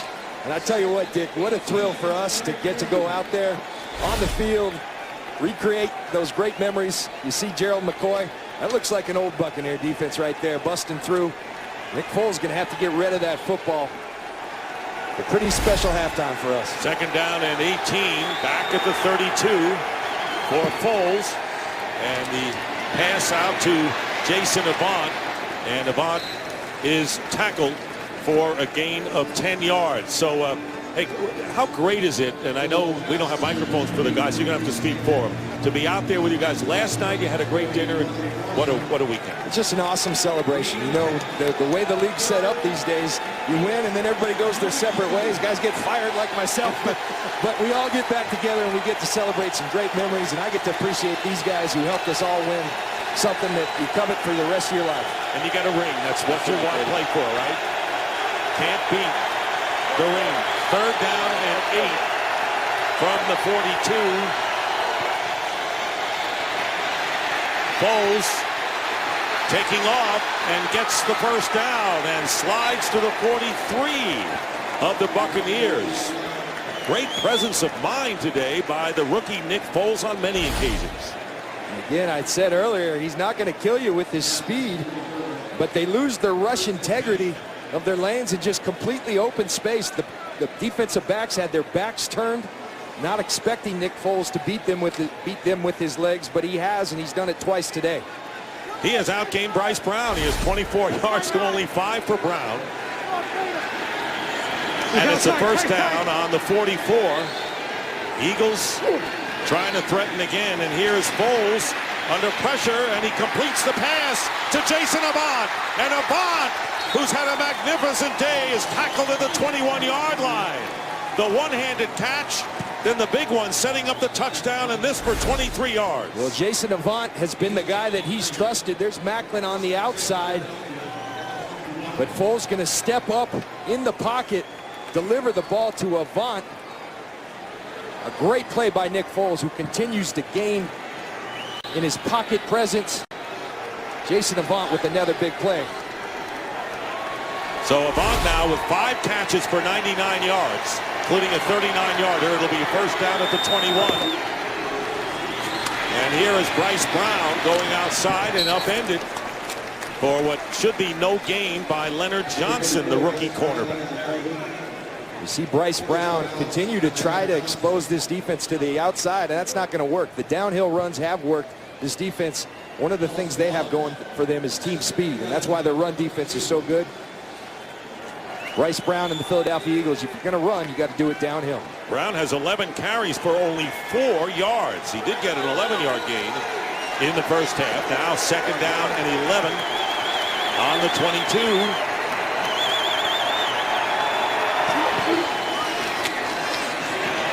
Here's Foles looking for a receiver, and the pass trying to get it to Brown, incomplete. Good job downfield by the Buccaneers secondary. Definitely good coverage all the way around. Foles looks to extend the play. No one open, throws it away.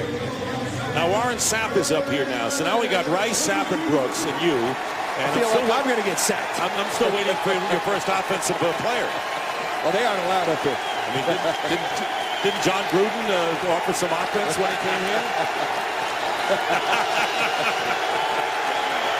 Third down and 11.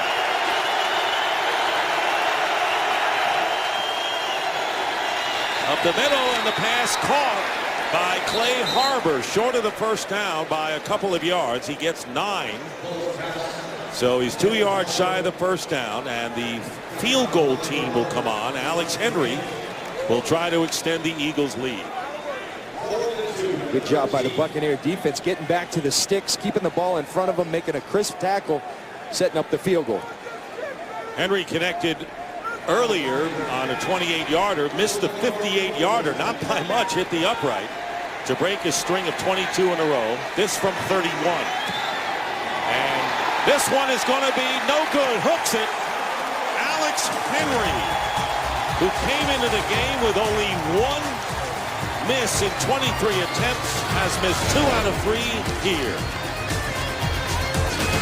And the score remains Eagles 10, Bucs 7, and Tampa Bay gets the ball. 7:29 remaining in the third, and the Eagles leading the Bucs 10-7, and the Eagles are keeping the Bucs within range here. Dick Stockton along with John Lynch and Jennifer Hale. It'll be a first down at the 21 for Tampa Bay. They've been outgained 228-124 by Philadelphia. And there is Freeman. He's going deep and overthrowing. Intended for Jackson. Second and 10. I've always believed, partner, that you're going to call someone out, and I did with Rogers Cromartie. You got to praise them too when they're playing well, and this kid is having an outstanding football game today. He has immense talent. He can help the Eagles. He could help a number of teams. I told you he's going to be a free agent this offseason, but you got to do it with effort each and every week. If he does, this kid's a great cornerback. You're right, John, and something has lit the fire under this Eagle team now. They almost beat the Dallas Cowboys last week, but they're playing certainly inspired ball. Mistakes that hurt him as Martin gets the first down and more. Best run of the day for Martin, whose longest run was 7 before this 14-yard scamper and a first down to the 35. And when you just get Doug Martin a little bit of space, he'll make yards. A good block by DeMar Dotson, the right tackle. He's going to churn his legs and get positive yards. Give him a little bit of room. He'll make the defense pay. Harden had over 1,000 in the first 10 games of the year, but last 2 only 106. Said the rookie hitting the walls theory did not affect him. And a first down. Freeman stepping away from the rush, and Laurie, the intended receiver, but Kendricks almost had the pick. Freeman with another errant throw, and very fortunate that the ball wasn't picked. You think of a couple of plays. Colt Anderson had the ball in his hands earlier. Kendricks would have been a great catch. Those are the ones you got to make to put people away. And we've seen Philly in the MO of this team this year. Missed opportunities. We saw the muff punt. You see the false start at the end, at the field goal at the end of the half. You see the missed field goal. Things like that. You allow a team to hang around. Dangerous. Second and 10 from the 35. Good catch by Williams, but he can't do anything with it as he gets it to the 39 for a game break. Let's check in with Kurt Menefee. Well, the 11-1 Falcons trying to do the comeback thing, down 23-0 at Carolina. Roddy White with a little 4-yard reception for the score from Matt Ryan makes it 23-7. They're still in the third quarter, so maybe there's still time. Dick and John. All right, thank you very much, Kurt. And the Falcons have already clinched the NFC South and headed for the #1 seed. Remember, we did round 1 of that game, and it was a feverish comeback by the Atlanta Falcons on that last series when the Carolina Panthers frankly outplayed them. 3rd and 6. Freeman. And trying to get it to Underwood and covered by Rogers Cromartie. And even though that pass was out of bounds, Cromartie did a good job in staying with Underwood. Great coverage once again by Cromartie.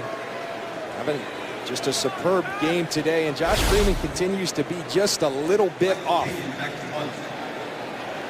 See a bunch, you're going to say, these 3 got these 3. You're going to let it sort out, and then a great job closing by Rogers Cromartie. Freeman 10 of 27 for only 102 yards. Does have a touchdown, however. Damaris Johnson is back deep. Last time he muffed it, setting up the touchdown. This time he's going to let it bounce, and it goes into the end zone for a touchback. And the Eagles, after the 61-yard punt by Kanan, Foles will bring his club out. Back here in Tampa, Dick Stockton, John Lynch, and Jennifer Hale. It'll be a first down for the Eagles at the 20. Cooper and Macklin are the receivers split out. 3 are on the right side. Bowles, and a good catch made by Clay Harbor, who's playing again. Brent Selleck on the first play of the game caught a pass and then suffered a concussion on a hit. So it's been Harbor when the Eagles have used the tight end. 2nd down and 3 after the 7-yard pickup. You continue to see the theme and the adjustment that Philadelphia made in that second quarter of the game, starting to go with quicker throws, get the ball out of Foles' hands, and put your quarterback in rhythm, and it frankly quiets people like Gerald McCoy. 2nd and 3. And here's Bryce Brown. He'll get the first down as he escapes Levante David. Enough for 4 yards. And a first down for the Eagles. So Brown has caught 2 passes for 6 yards, more yards receiving than he does rushing. This is a good matchup between 2 really good young players. Levante David having an outstanding rookie season, and Bryce Brown just really emerging on the scene for the Philadelphia Eagles. Really didn't have a pleasant college career. First at Tennessee and then at Kansas State. Shapes up as a solid pro career if it continues. And there's the quick outside and incomplete Jeremy Macklin, and claiming that it was a fumble, but it goes as an incompleted pass. Anthony Gator was defending. Close to being a lateral, but not quite. Anthony Gator, they were excited about having him back, and this is why. He's an explosive player. He plays in the backfield like they like their defensive backs to do. Gets his hand on that ball. The refs emphatically call it not a catch, an incomplete ball. The question is, crowd wondering whether Macklin took a step and had possession before he lost it, and now we're going to have a challenge. So Ron Winter will check this one out. You read Michael Connolly's book, The Black Box, and I always thought that was about official going under the hood and looking at the black box to see what happens on a challenge, but it's not. It's a Harry Bosch story, another great one. I tell you what, Greg Schiano may have a case. You look at him catch the ball both feet down. It's going to be an interesting challenge for the Buccaneers. Did he make a football move? Maybe the issue here. Of an incomplete pass.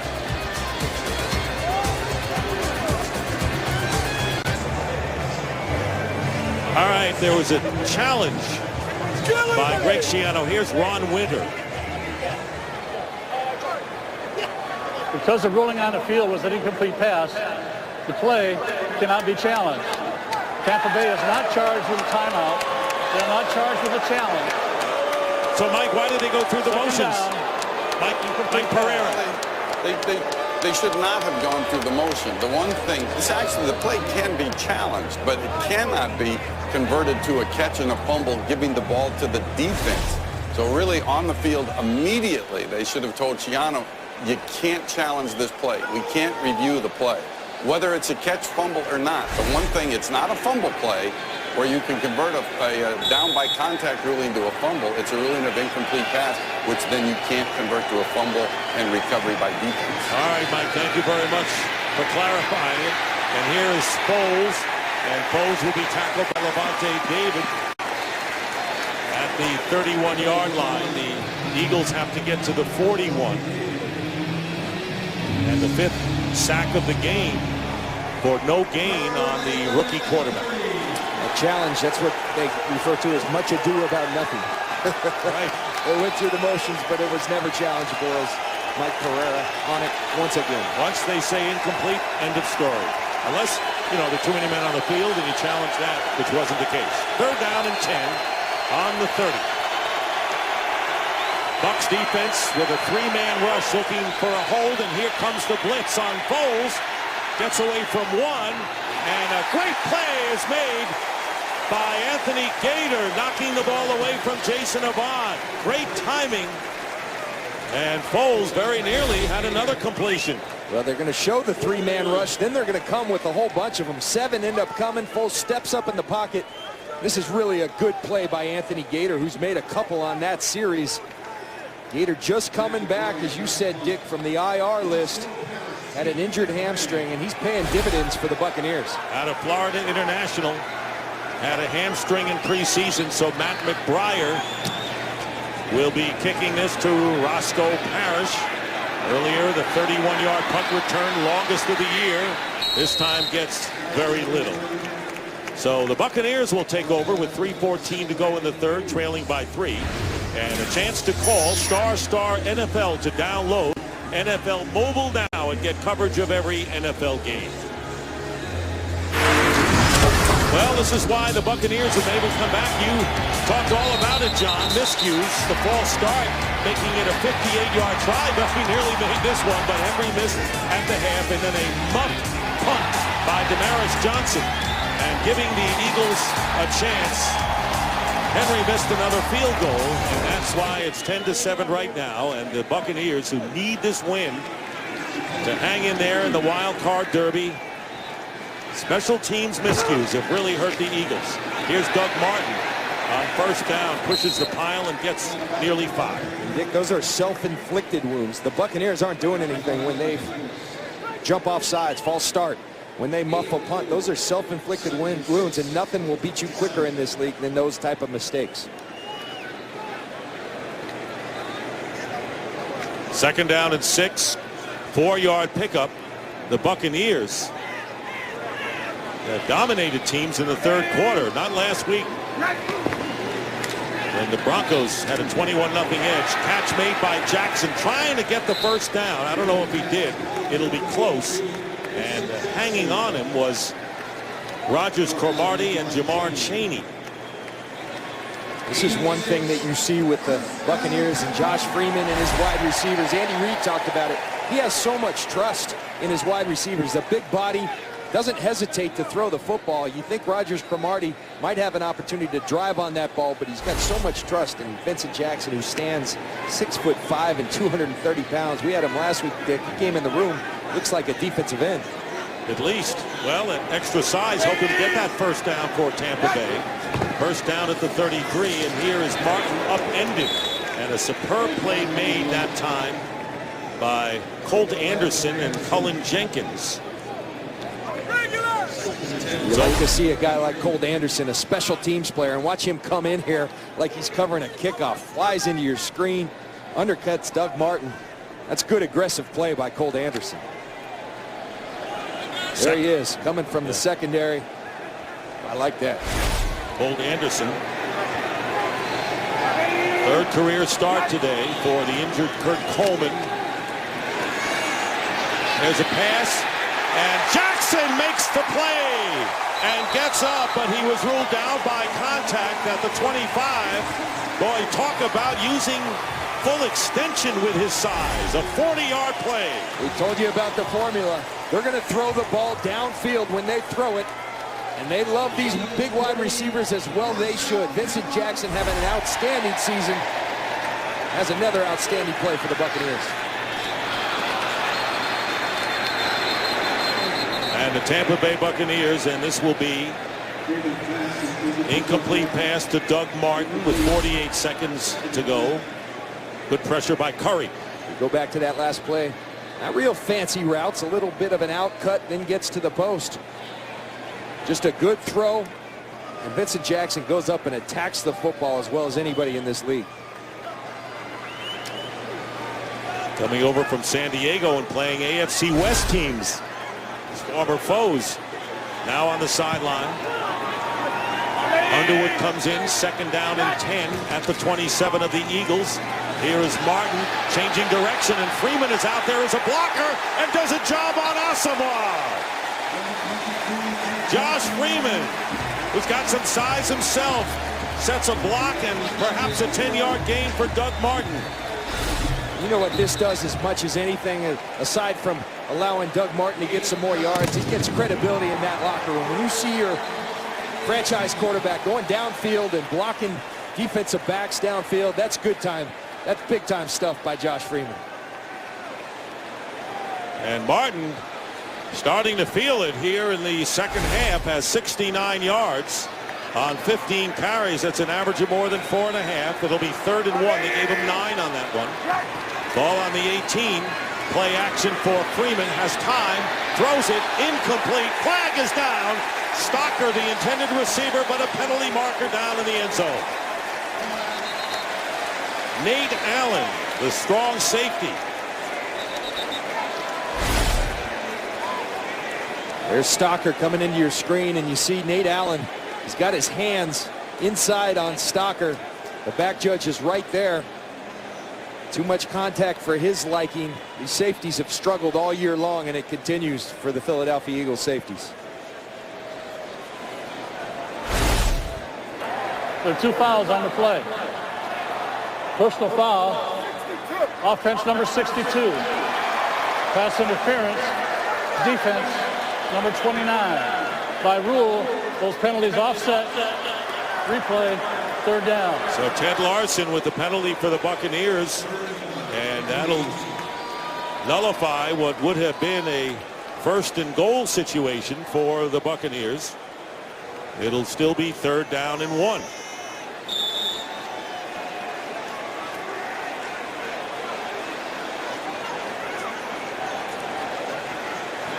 Don't know quite what it was that Ted Larson did, but a big break for the Philadelphia Eagles. Those are Freeman's numbers on 3rd down, and he's going to give it to Martin for the 1st down, and Martin charges, and another penalty marker thrown.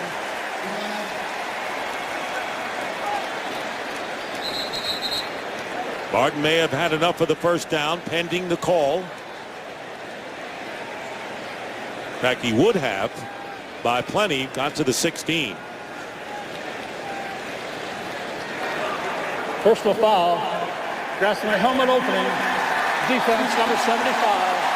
Penalized half the distance to the goal. 1st down. So Vinny Curry will add the numbers. Martin had the 1st down, and now they add some more. Here's that previous play. Ted Larson right there. His helmet comes off. And I think at some point he looks angry right there. He's going to retaliate. That's what they get. That sets up the 3rd and 1. Then another personal foul. A face mask on the Philadelphia Eagles. And time will run out. That is the end of the 3rd quarter. The Eagles 10 and the Bucs 7. Fox NFL Sunday continues after a break from your local Fox station. And here's the personal foul on Vinny Curry. Watch at the end of the play. The grass, the inside of the helmet opening on Doug Martin. Another 15-yard penalty on the Philadelphia Eagles. 1st and goal for the Buccaneers as we start the 4th quarter. It's been a defensive game all the way. Dick Stockton, John Lynch, and Jennifer Hale. 1st and goal from the 8.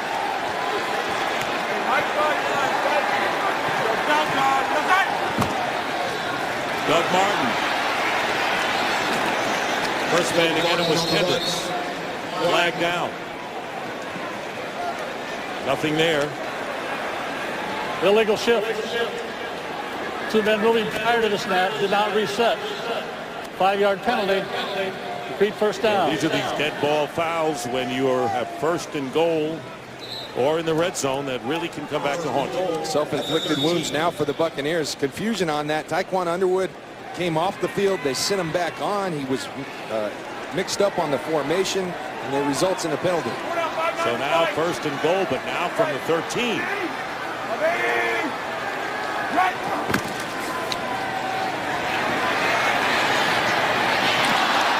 Incomplete to Williams.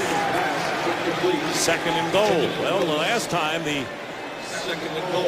Buccaneers had a 1st and goal, they had to finally wait to 3rd down before they scored. You see Trent Cole going to get upfield, come out of the spin. He's a relentless pass rusher. Trent Cole, and he gets in Josh Freeman's face enough to distract him. And down here, the Buccaneers are very good in the red zone, 2nd in the league. Andy Reid said, good combination, big quarterback, big receivers. That works in the red zone. From the 13, Freeman's pass is caught, and into the end zone is Vincent Jackson for the touchdown. And the Tampa Bay Buccaneers have their first lead of the game with 14:26 early here in the 4th. See Vincent Jackson, he's going to work in, out, and then come in on what they call an arrow route. Great job by Freeman, leading him, hitting him in stride, and that big body again comes in handy as Vincent Jackson stretches across the goal line. So Jackson with his 8th touchdown catch of the year and going over 100 yards for the 4th time this season. Connor Barth with the extra point and a whistle and a false start flag against the Bucs. False start. Offense number 79. 5-yard penalty. Complete the try. Well, you just got finished saying about how impressive the Tampa Bay Bucs have been in the red zone this year, and you know, the 4th highest scoring team coming in. Low for them right now, but you got to convert in a defensive game like this. Absolutely. Just what Andy Reid said, fairly prophetic. Big quarterback, big receivers, great equation, great formula in the red zone. And the extra point by Barth, and the Bucs lead it now 14-10. So Freeman with 2 touchdown passes in the game, one to Williams, the other to Jackson. And Tampa Bay forges in front after trailing 10-0.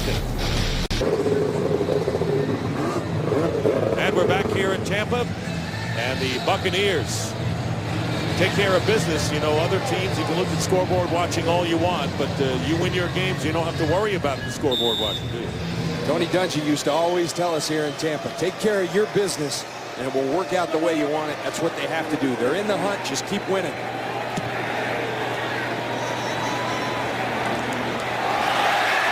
Brandon Boykin on the return. And Boykin is tackled at the 22 by Ahmad Black. So let's focus in on the wild card derby once again. And Greg Schiano's Bucs now leading. So in the now the Bears are losing to Minnesota, which is good for Minnesota. Could go to 7-6. Bucs could. These games are all up for grabs. Washington trailing by a point. Dallas is 9 points down to Cincinnati. And Seattle plays later. So nothing's going to be solved here. But you like to be 7-6 instead of 6-7 to say the least. Saints and Giants coming up next in America's Game of the Week. 1st and 10 at the 22. And Foles on 1st down lost this one, and Avant is there and is out of bounds. So E.J. Biggers staying with Jason Avant, who has been a magician today with 5 catches and 99 yards. He has, and that ball's caught. It's just out of bounds. Jason Avant really having an outstanding day. Clearly out of bounds, but great concentration. He's going up and competing for these balls today, playing with the heart that Brent Selleck talked about in the pregame. Made that great one-handed catch when Foles was under siege, and then a 39-yard play which set up a touchdown. 2nd down and 10.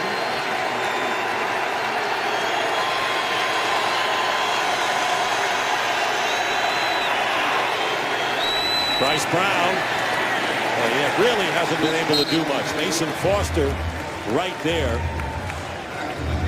2 yards for Brown. He has 6 yards in the game. Well, an elbow pad for Nick Foles.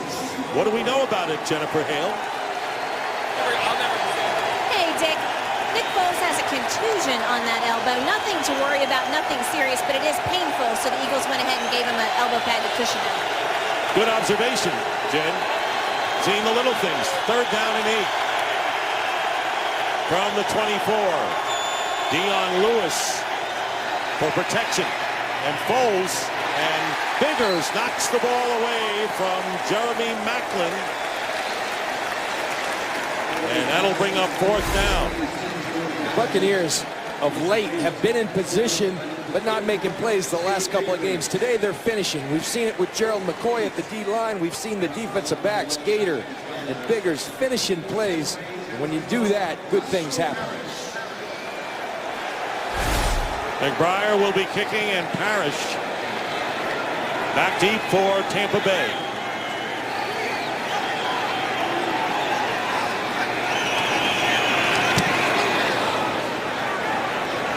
Booming kick, fair catch by Parrish, right around the 25. Well, Josh Freeman, who has thrown 2 touchdown passes here in the 2nd half to his favorite receivers, Williams and Jackson, will be coming on.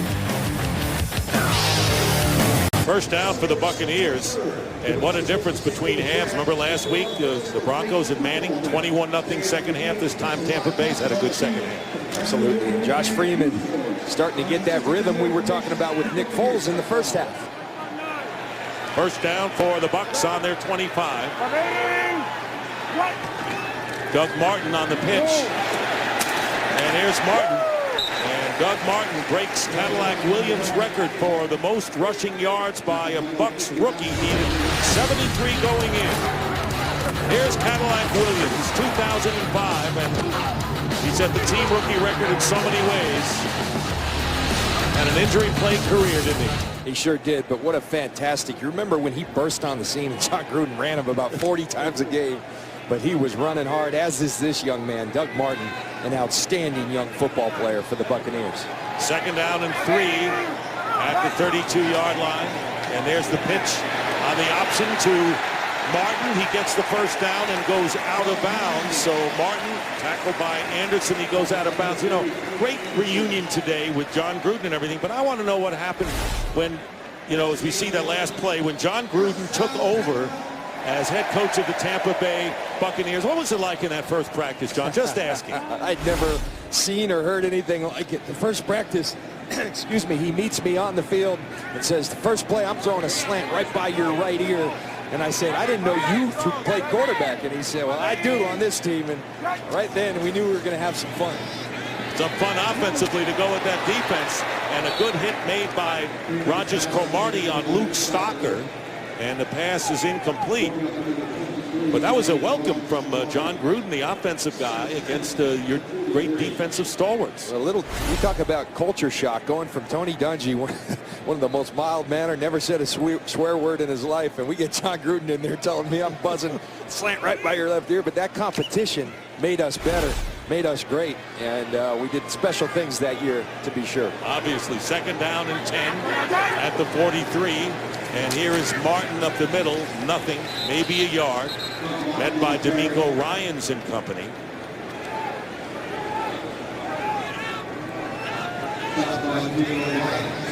Beautiful day here in Tampa.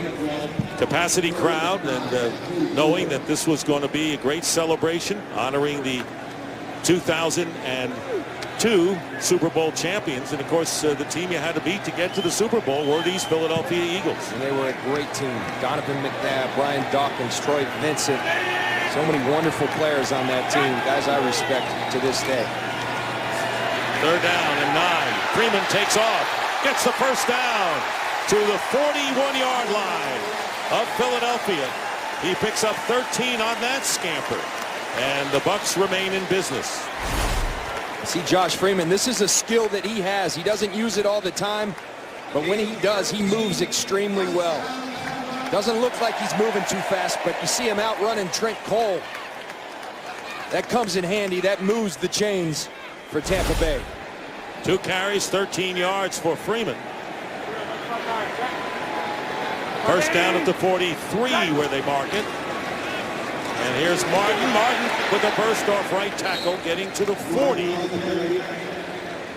Picking up 3 yards, and with the lead, even though it's early in the fourth quarter, using the time with the running play, which is the basis of the club. And I heard the inflection in that Dick Stockton voice. You saw what I saw. It looked like he was about to go right there. And we've seen that a lot from this kid. We did the game in Oakland where he darn near went after Adrian Peterson's NFL rushing record. If he hadn't run backwards on the last series, I think he had it.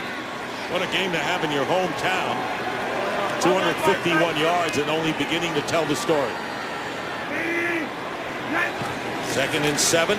Go to Martin again, and he is upended there by Colt Anderson, who again penetrates into the backfield and stopped for no gain.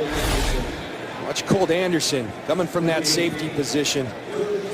Going to come down, going to meet him in the backfield. Colt Anderson, I love it when guys who play special teams and play hard get their opportunity and they shine, and Colt Anderson's doing it today.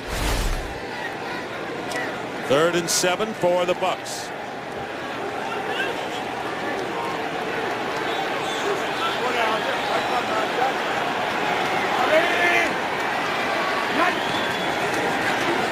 Short drop, slant, first down, more. Vincent Jackson inside the 15. When Jackson gets ahead of steam, watch out. 28 yards, finally stopped by Asamoah. Here's the one-on-one. Nnamdi Asamoah, that's what he does, bump and run, but you got to get him at the line of scrimmage. You see him slip. Vincent Jackson making him play. Good hustle by Asamoah at the end of the play.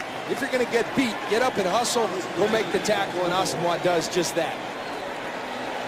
And so the Buccaneers threatening again. They have 2 touchdowns in the red zone today, and they have a first down and 10 from the 12.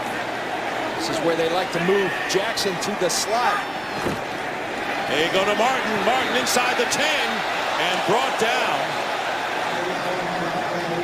Almost it looked like from the neck, and a 5-yard gain. Martin thinks he never went down. He thinks he was laying on top of people. And at the end, just tried to get up. You see Cedric Thornton bring him down. And it never hurts to get up and keep running, right? What's the worst? There you see the Eagles with only 60 yards out.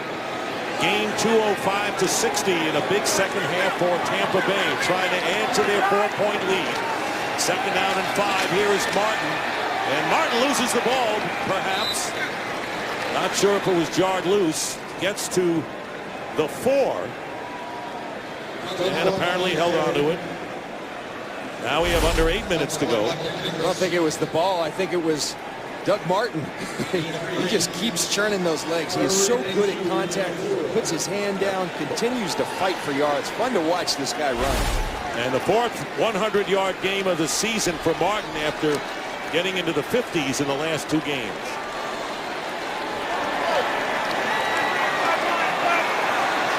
Third and goal. They're going to try to run it in, and they do. Doug Martin, touchdown.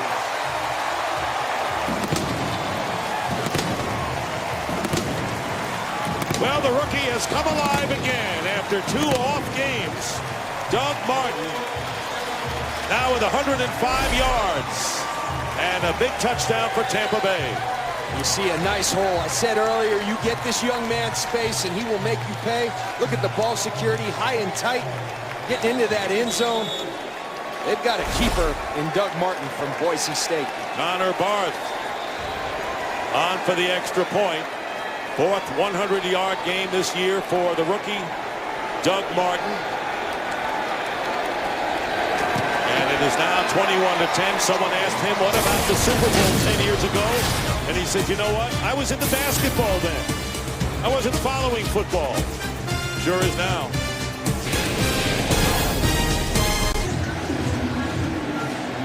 Well, in Tampa, the Buccaneers have come alive big time. They had some help with miscues, but they've taken the rest, and they have 21 unanswered points after trailing 10-0. At the half, first time this year they hadn't scored in the half, but they have certainly come back big time. Brandon Boykin will return from the end zone. And Boykin brings it out past the 25-yard line. The timeout. Well, Martin and the offense. I'll tell you what, Tommy Brazier in his first game back, this defensive line puzzled with what Tampa Bay is doing. For Bryce Brown, 12 rushes, 6 yards, but Martin going over 100 yards. First time this year the Eagles have allowed a 100-yard rusher. Here is Foles, and the short slant to Macklin, and Macklin doing the rest down the sidelines, pushed out of bounds by Levante David. So a good first play for the Eagles, and it nets them 24. And this is the one thing the Eagles do have. They have skilled athletes. Excellent block by Clay Harbor out there on Gore in the corner. King Dunlap getting down the field. And you give it to an athlete like Jeremy Macklin in space, and he's going to make big yards for you. All of a sudden to the 48 of the Bucs, trailing by 11. Foles' pass and caught by Harbor, hit immediately by Biggers. It's 4. One thing Nick Foles will learn, and it looks like he has 6 minutes and 40 seconds just about. If you can just continue to move the chains. I thought nobody was better than that than Brett Favre. He would take his time. He would methodically work your way down the field. Don't panic in these situations. Dion Lewis corralled from behind, and Gerald McCoy just won't let go. What a game McCoy has had. He has 2 sacks, and this time gets Lewis in the backfield for a loss of 4. Well, he's been great. I've talked all day about this defense playing in the backfield. There's Gerald McCoy. He backdoors it, and he gets in there, and he holds on to Dion Lewis for his dear life. And Gerald McCoy made the comment earlier. He wants to go from good to great, finish plays, and he's done it supremely today. He's come back from injury as well to help this D-line. Goes to injured again. Yeah. Goes to the sideline, does McCoy. It'll be 3rd down and 10. Good protection for Foles, and this one is caught by Macklin. And a first down and going out of bounds. And that's what protection will do for a quarterback. Mark Barron makes the play downfield, 22 yards picked up. Tremendous protection. King Dunlap holding out on the edge. Great job by the offensive line. Nick Foles has the opportunity. You get a wide receiver on a safety. Mark Barron, perfectly thrown ball by Nick Foles to Macklin. Good execution by the Philadelphia Eagles. Macklin with 4 catches today. Avant and Harbor lead with 5.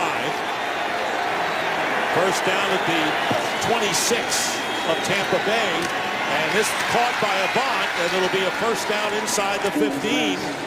Black on the coverage, so they get 12 more. And the hurry-up offense in rhythm is the rookie Nick Foles. These are the type of throws that leads Andy Reid to say this guy's fearless. He's throwing into tight windows. He does so very poised and very calmly. Nick Foles at times really makes you feel like he could be the guy moving forward for the Eagles.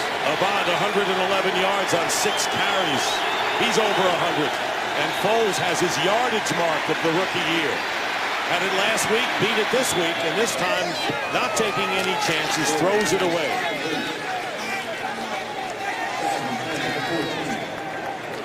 So that's catches by Avant. That's 6 catches for 111 yards. 5th time he's had a 100-yard game. That'll be 2nd and 10. Opportunity for Avant. Deshaun Jackson on IR with the concussion. One of many Eagles struggling with that. Jason Avant making the most of it. Eagles trying to get back in this game.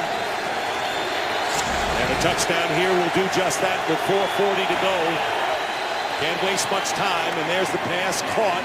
And the extra effort by Jeremy Macklin will give the Eagles another first down. Neither team has called a timeout in this second half, and we have under 4.5 minutes to go in the 4th. It's the perfect call right there for what they saw from the defense. They saw pressure. You get the ball out quick on those quick screens. If Macklin could have kept his feet, he would have been in the end zone. It'll be 3rd down and 7. This is an important play right here.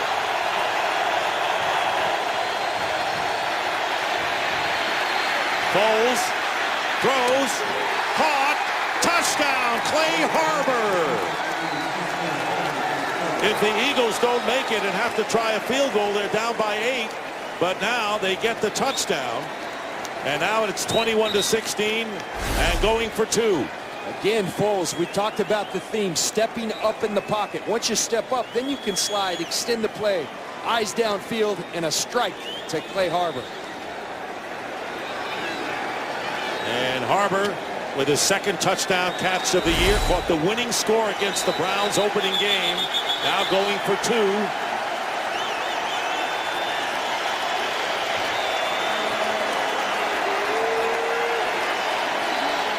And a 2-point successful conversion here would bring the Eagles to within a field goal.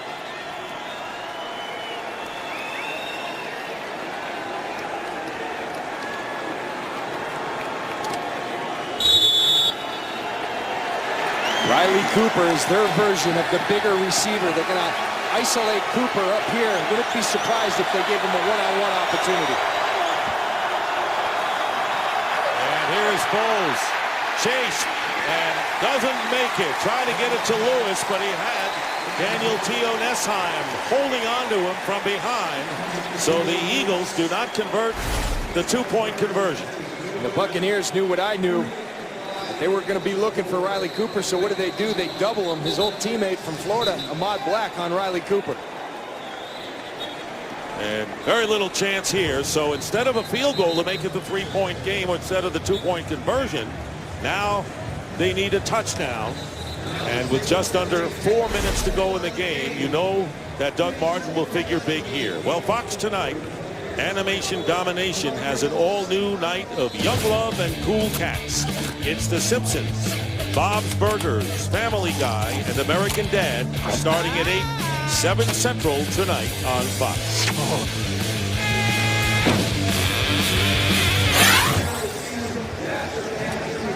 That was a big touchdown for the Eagles, John, and a big stop on the 2-point conversion by the Bucs. It was, and a very impressive drive for the young quarterback, Nick Foles. I mean, I think it's pretty clear the Eagles, they aren't making the playoffs this year.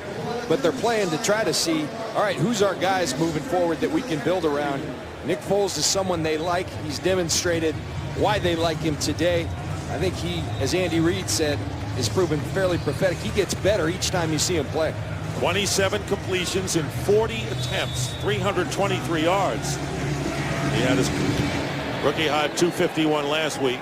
And this kick into the end zone, and Parrish will down it there. Not taking any chances. It'll be the 20 for the Bucs. We'll join the NFL in celebrating 50 years of the Pro Football Hall of Fame. And this golden anniversary, come to Canton and join the more than 10 million fans who have made the pilgrimage to the birthplace of the National Football League.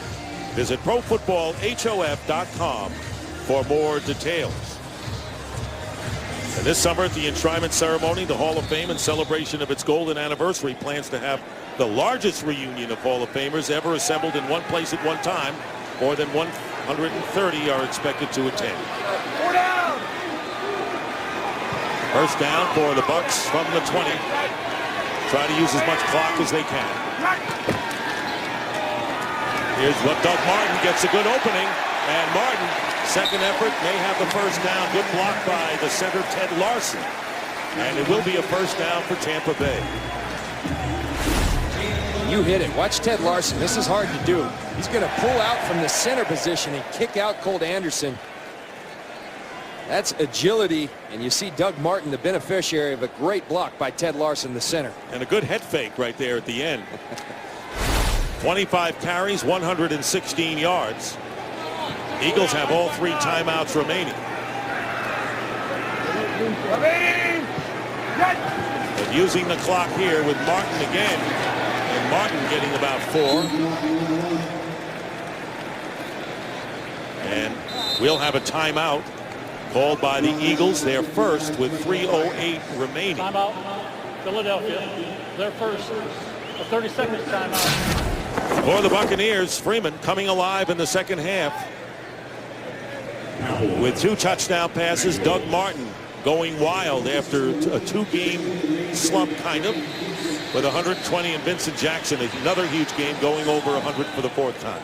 We talked about it in the first quarter, first half, when the Buccaneers were struggling as an offense. This offense is so predicated on running the football. When they do that well, they win. It opens up the passing game for guys like Jackson and Williams. They become so versatile, and they can beat you in so many ways. But it all starts with that run game. They got that going in the second half. They trail 10-0 into the third quarter. And the Bucs made the adjustments, leading by 5, but still up for grabs on 2nd down and 7 from the 34. And here is Martin. Slips and tackle from behind. Still managed to get about 3.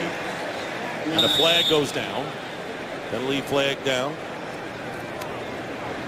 Right where the play was finished.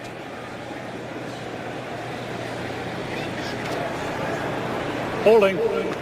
Offense number 62. 10-yard penalty. Repeat 2nd down. Ted Larson holding on the play. Come on, Ted, we were just bragging on you. Playing an outstanding game today, but he gets his hands. Ted Larson right at the center position.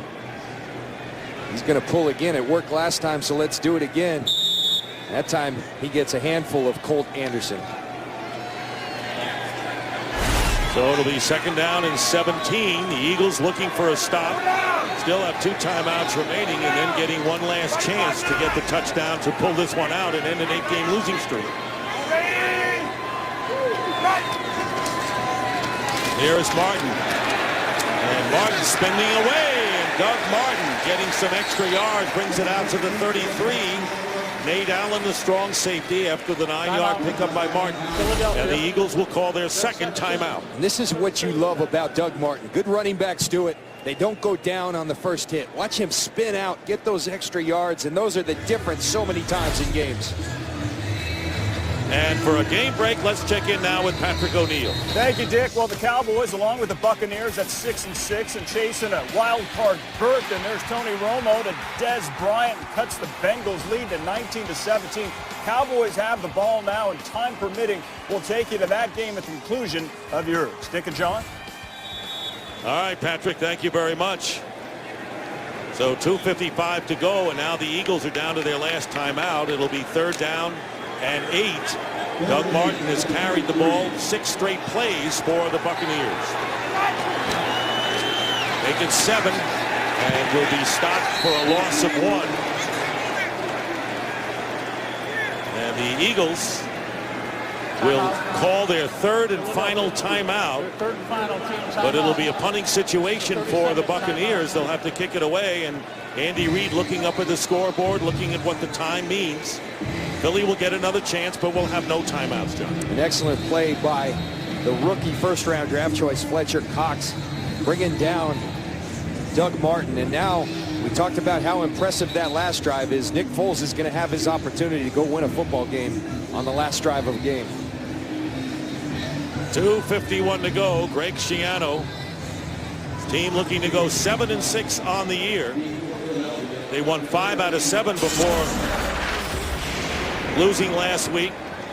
And this is just the start of things. America's game of the week, the Saints and the Giants, a big one coming up next. Michael Kanan punting to Damaris Johnson.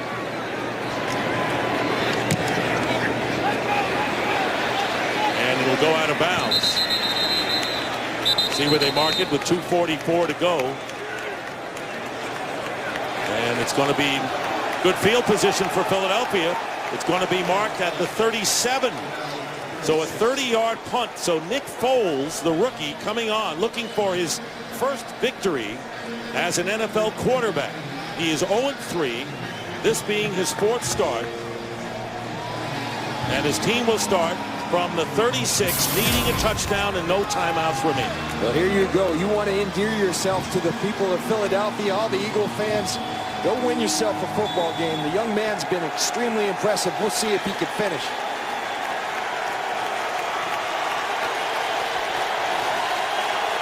"70 days since the Eagles last won, beating the Giants. How will the Bucs defense respond? Macklin on the catch, hit immediately at the 39.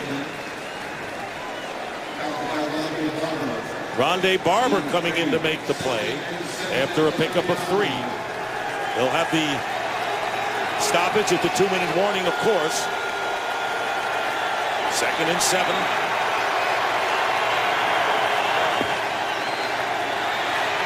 Foles can't get away. And a sack by Michael Bennett. His 8th sack of the year to lead the Buccaneers, and the 6th time they've gotten the Foles today. And there's Michael Bennett working against Dennis Kelly. And he just dips and turns the corner on Dennis Kelly and finishes Nick Foles. And now the 2-minute warning. And the last time the Eagles will be able to stop the clock, needing a touchdown to win on their own 32. We'll be right back. Coming up after our game, the Lowe's Game Break Show. It is 3rd down and 14. This is a 2-down situation for the Eagles with no timeouts remaining. Needing a touchdown to win. Pressure on Foles. Foles' pass, and it's caught by Macklin, and Jeremy Macklin will have a 1st down. And a penalty flag is down. Looks like it's going to be on Tampa. I think you're right. Flag thrown back at the 30-yard line. And the Eagles will stay alive in this game with 1:51. Holding. Defense. That penalty's declined. Play results in a 1st down. Nick Foles again, he told us one thing I need to improve on. I need to trust the pocket, step up in it. Again, he does it. He does it well. Keeps his eyes downfield. He's finding guys like Macklin.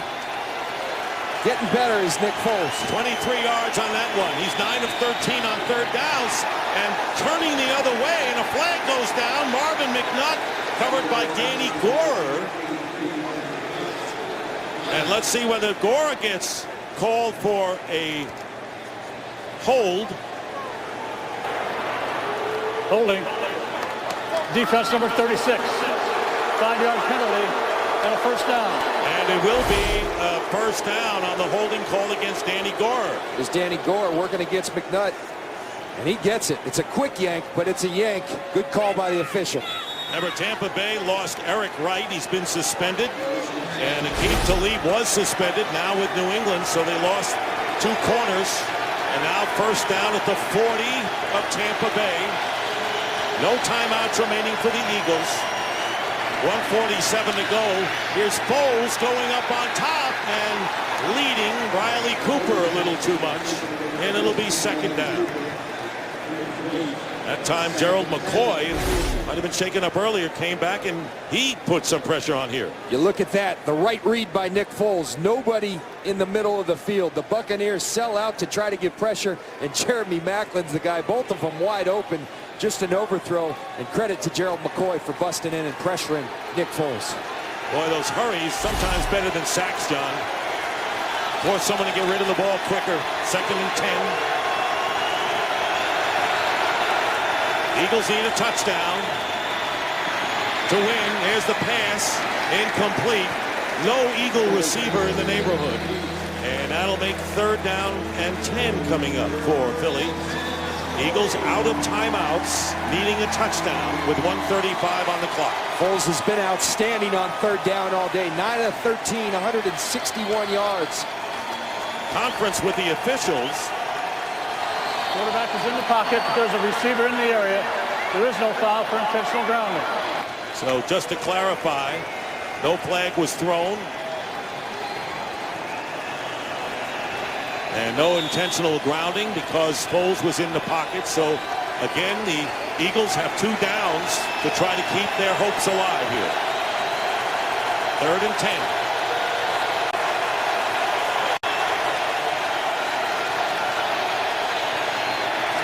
Quick out to Macklin, and Macklin driving to a first down will be short by 1.5 yards. Rondé Barber right in the middle of it, John. And what a play by Rondé Barber. I've marveled at this guy for years. He's 5'10". They list him at 185. He's 175 soaking wet. And watch him. He's going to take on King Dunlap, who stands 6'10". He gets knocked, but he doesn't go down. And then he goes and makes the tackle. Incredible player is Rondé Barber. He's been rejuvenated for years. Maybe playing his best ball. All right, 4th and 1. Right here at the 31.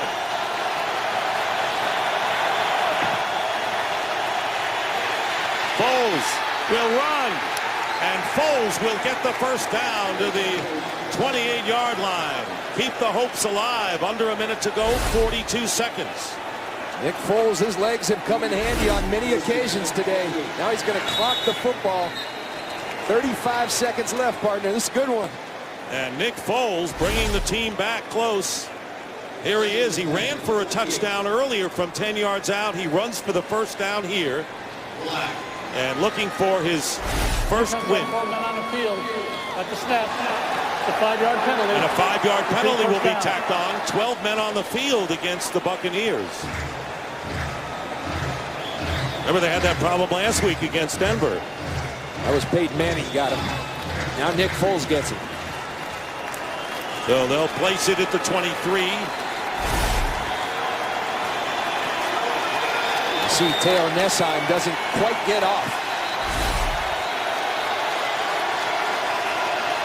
And the Bucs call a timeout.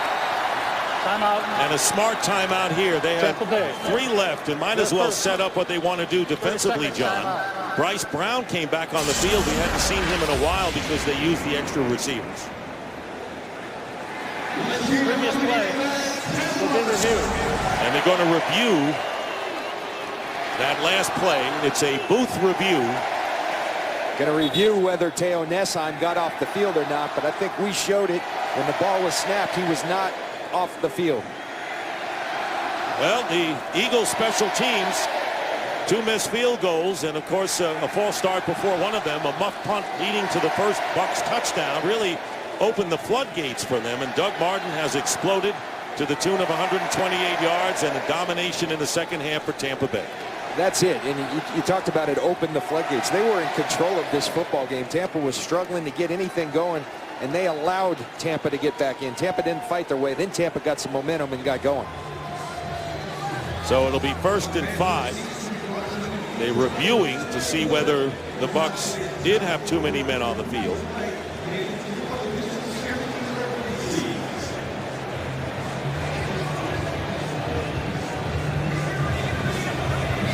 Well, last year, Tampa Bay lost their last 10 games. This year, meaningful games in the month of December. What more can you ask? Well, they got to be really happy about their hire with Greg Schiano coming in his first year. We saw them in their last game in Atlanta, and it was not a pretty sight. Greg Schiano's changed the culture here, and he's done it in a hurry. Falcons lost their second game of the year, losing to Carolina. New Orleans and the Giants coming up next in America's Game of the Week. We have time. We'll get you to bonus coverage of the Bengals and the Cowboys. They're in the final minute with Cincinnati leading Dallas by 2, 19-17. Vikings defeated the Bears to go 7-6. A big win for them. And the Bears have dropped 2 in a row. That puts their NFC North race in jeopardy with Green Bay having the tiebreaker. Both those teams were tied going in.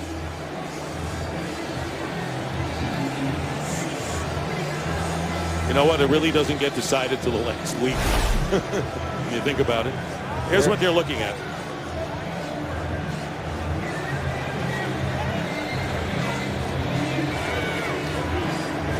It's pretty clear that they had 12 on the field. Ron Winter coming out of the booth.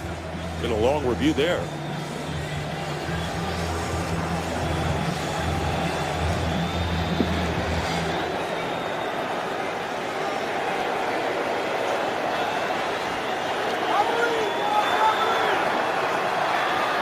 After review, the ruling on the field is confirmed, but we're 12 men on the field at the snap. Tampa Bay will be restored their timeout. They have 3 timeouts remaining. Well, you heard it from Ron Winter. 35 seconds remain in the game.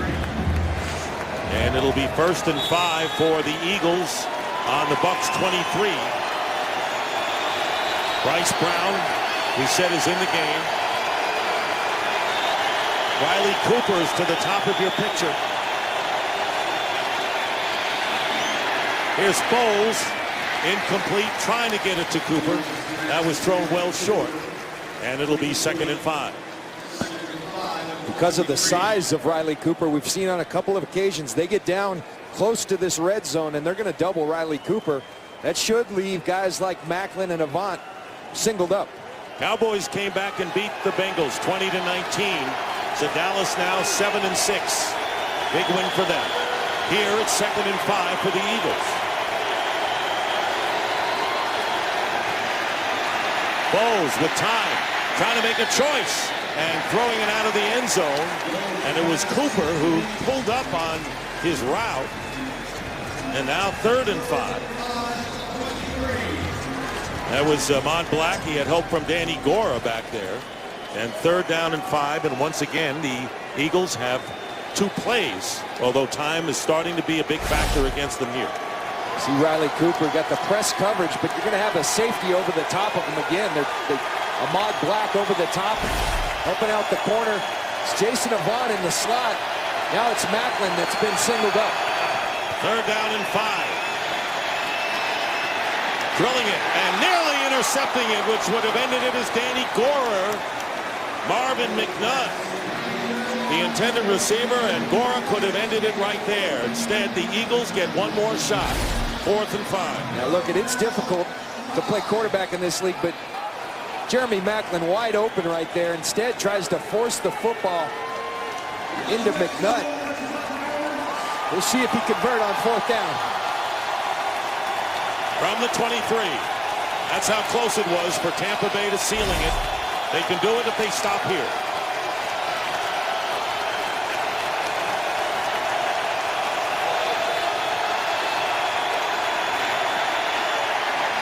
And the pass is caught at the 1 by Avant.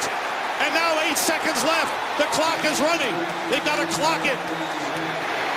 And they do with 2 on the clock. Jason Avant makes the catch a yard short of the end zone. 22-yard play, and it's all here. And what a terrific throw by Nick Foles. You talk about fearless. You talk about poise. 4th and 5, delivers an absolute strike to Jason Avant, who's been there for him all day. Now 7 catches, 133 yards, and then the presence of mind of not just Nick Foles, the entire offense to get up there and clock this ball. So barring a penalty, this is the play. Score, don't score, and that's it. And the Tampa Bay Buccaneers will use now what is their first timeout. Tampa Bay. The Philadelphia Eagles have not won in 70 days. They're out of timeouts. 2 seconds to go. Ball is at the 1-yard line, and it'll be second down, but forget the down. It's the play that comes up. So what does Andy Reid and Marty Mornhinweg come up with here? You know, here you are on the 1-yard line, and you might think you're running the ball in. Remember, this is the #1 run defense in the National Football League. I know he's a rookie. I put the ball in my quarterback's hands. And I tell you what, Jason Avant has been money all day long. Macklin, I think you let him read it out. But you got to throw the football here, I believe. Tell you, Nick Foles wins a lot of support with what he's done here, win or lose. Absolutely. Last time the Eagles lost 9 in a row was in 1940. Trying to avoid it on this play. Foles, pass, and it's in there. Touchdown to Jeremy Macklin, and the Eagles will win.